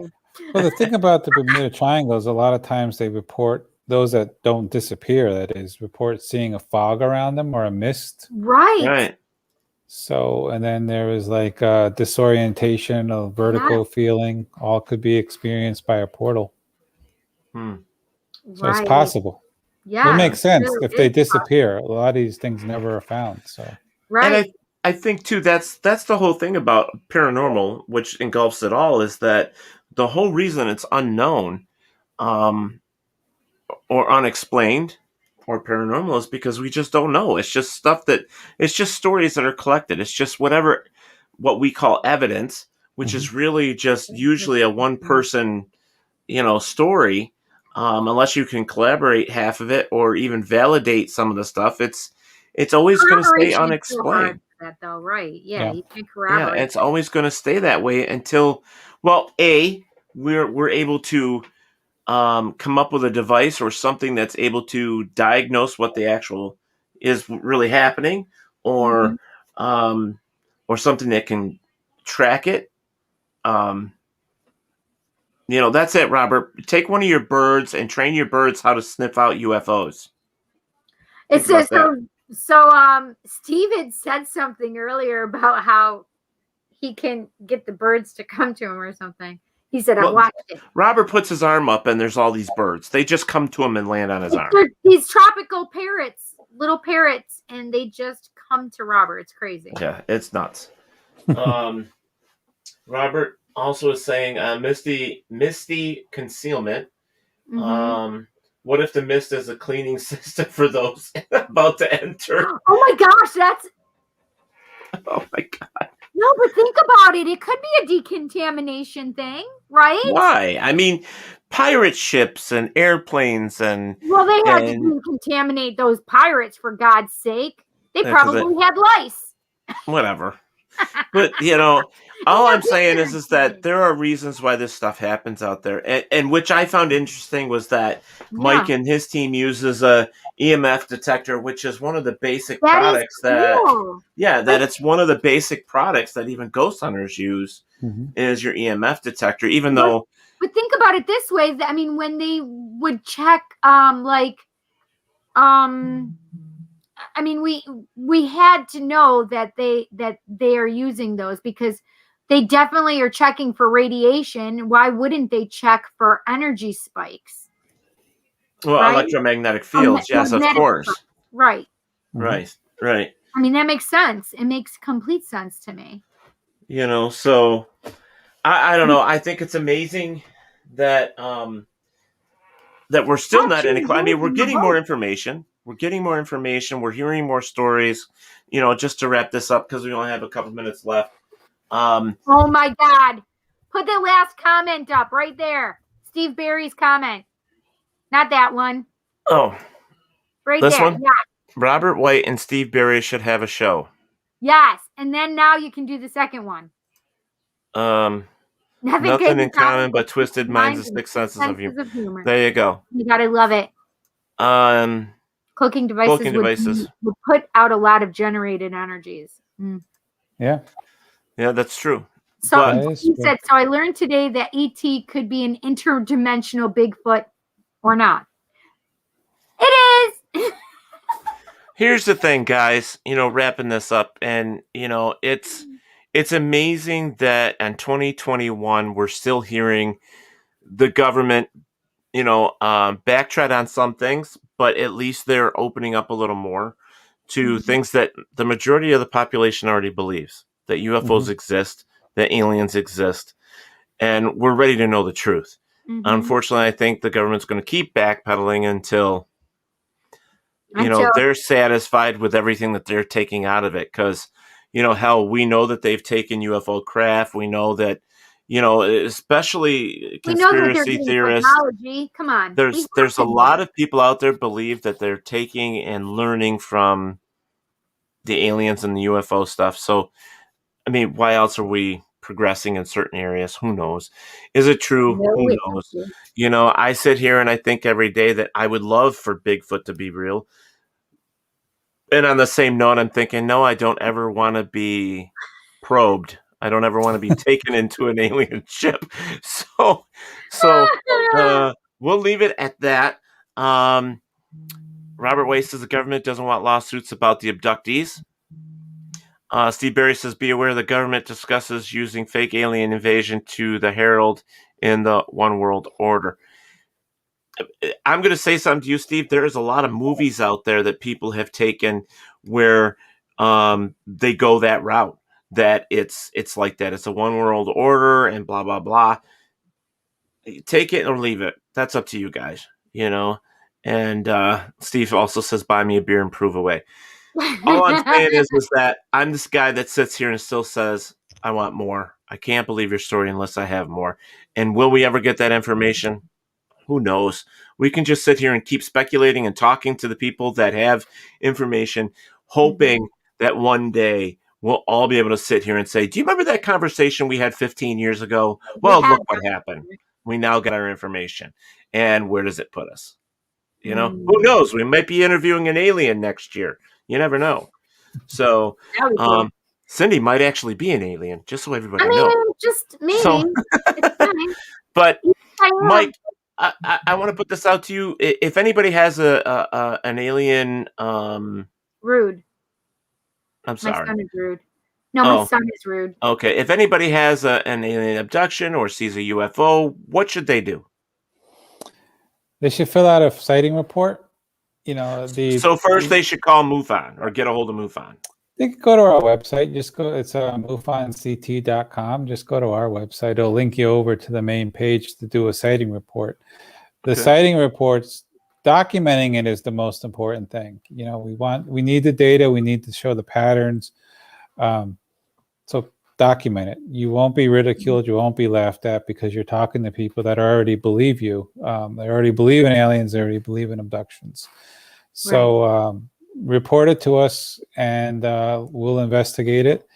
But that's what they should do. If they see something in the sky, take a picture of it, take a video of it, and submit that with your report. Physical evidence is much better than just a story. So yeah, that's what they should do. And don't be afraid, man. Don't be afraid to tell what you see or hear, because that's important. That's how we all move forward with the stuff that we're doing here in the paranormal field, or ufology, or cryptozoology. First-hand reports is how this stuff happens. That's it. That's how it comes to us first and foremost. And then we do our research, we do our experiments, we do, our digging afterwards, and it has to work that way. There is no other way around it. So, Steve Berry, you're a kook, but we love you. We do love you. Yeah, he says, love them aliens. Yeah, so... he said, love them aliens, minus the little aug heating and whole reptile face thing. Exactly. Much love and respect, and love to the host and guest alike. Awesome. Thank you. Yeah, there you go. Well, yes, Mike, it's been a pleasure having you here. This has been awesome. Thanks for having me on. This was fun. I really, this is interesting. So interesting to me. Yeah, I'm glad you had a good time with us. If you ever want to come back on again, we'll definitely reach out to you, especially if things start to open up for us, Sure. Reach out anytime. I'll be happy to talk to you guys. Awesome. That's great. I enjoy fun people, so. Yeah. Yeah, we're fun. We're something. We're kooky. We're everything. A lot of fun. We're a lot of fun. You remember that, Teddy? Yes. Steve, what's his name? Oh, God. I'm a lot of fun. Martin. Yes, Steve Martin. Barry Marsh says, awesome show tonight with Mike. Robin Jones says, great show.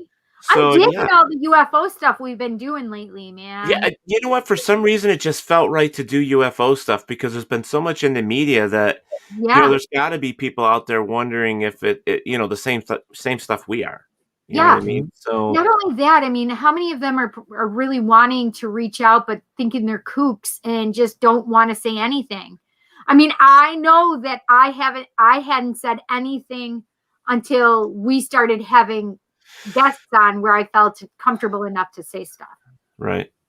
And that's the way it works. Is sometimes you just gotta have an outlet for them to talk and make them feel like that it's important and it's fun. It's relaxed. I'm a wild and crazy kind of guy.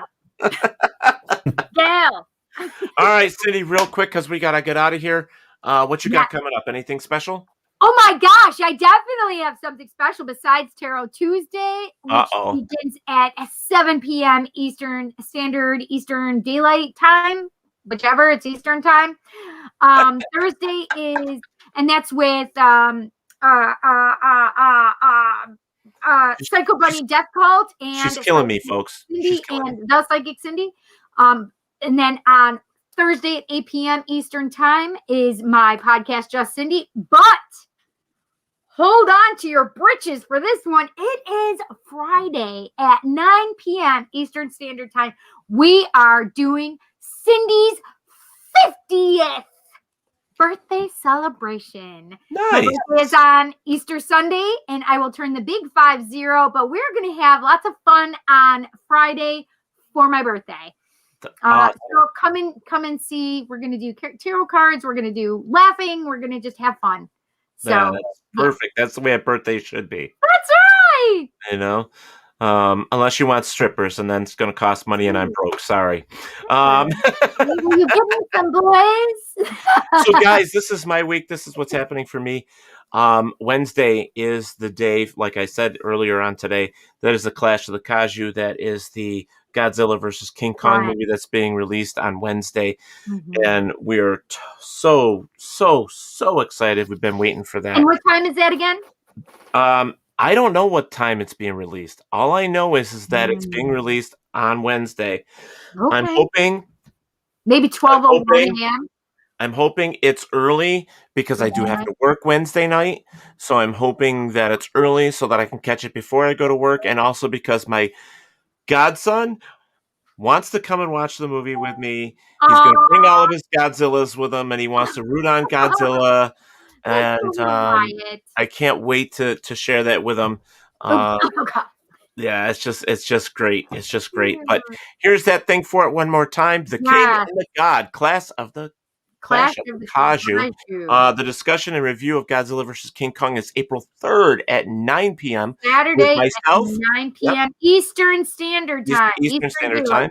Be myself and Frank Clemenger, Gerard, and Emmanuel. We have had us on the Godzilla things that we had off of Talk with Teddy for the past year. This one is going to be the first one on a special broadcast show on WLFE DB radio, their StreamYard. So, but it will be on the Facebook site at facebook.com WLFE radio, and also live on our Paranormal View television channel that is available to watch free of charge on WLFE-DB.com. So you'll be able to watch it there as well. So, all right, Mike, thank you so much. We do appreciate it. I'm glad you had a good time. What? Mike, do you have any events or anything else coming up that you'd like to tell everybody about? Well, for those people that live in Connecticut, the first Saturday of every month is our chapter meeting. It's on our website. We're not going to have one in April, but we're going to start up again in May. So hopefully anyone in the Connecticut area or Massachusetts are welcome. Well, anyone if you want to travel. But yeah, even if you're from New York, it's not that far. We've had people from New York come before. There you go. But yeah, thanks. First Saturday of every month. That's awesome. Fantastic. I hope everybody has a happy Easter if you celebrate. If you just celebrated and had Ostara for the spring equinox, happy Ostara. Happy Easter to everybody, and happy 50th birthday to Cindy on Sunday. That's right. All right, everybody. Cindy? I'm ready. All right. Wherever there is darkness, there is always the light.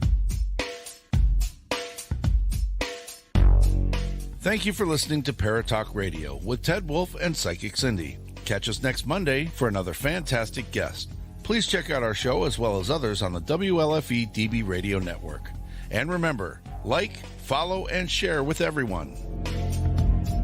Join us at WLFE-DB.com for upcoming shows and so much more. Paratalk Radio is a member of Radio.com. Download the app, search Paratalk Radio. One word,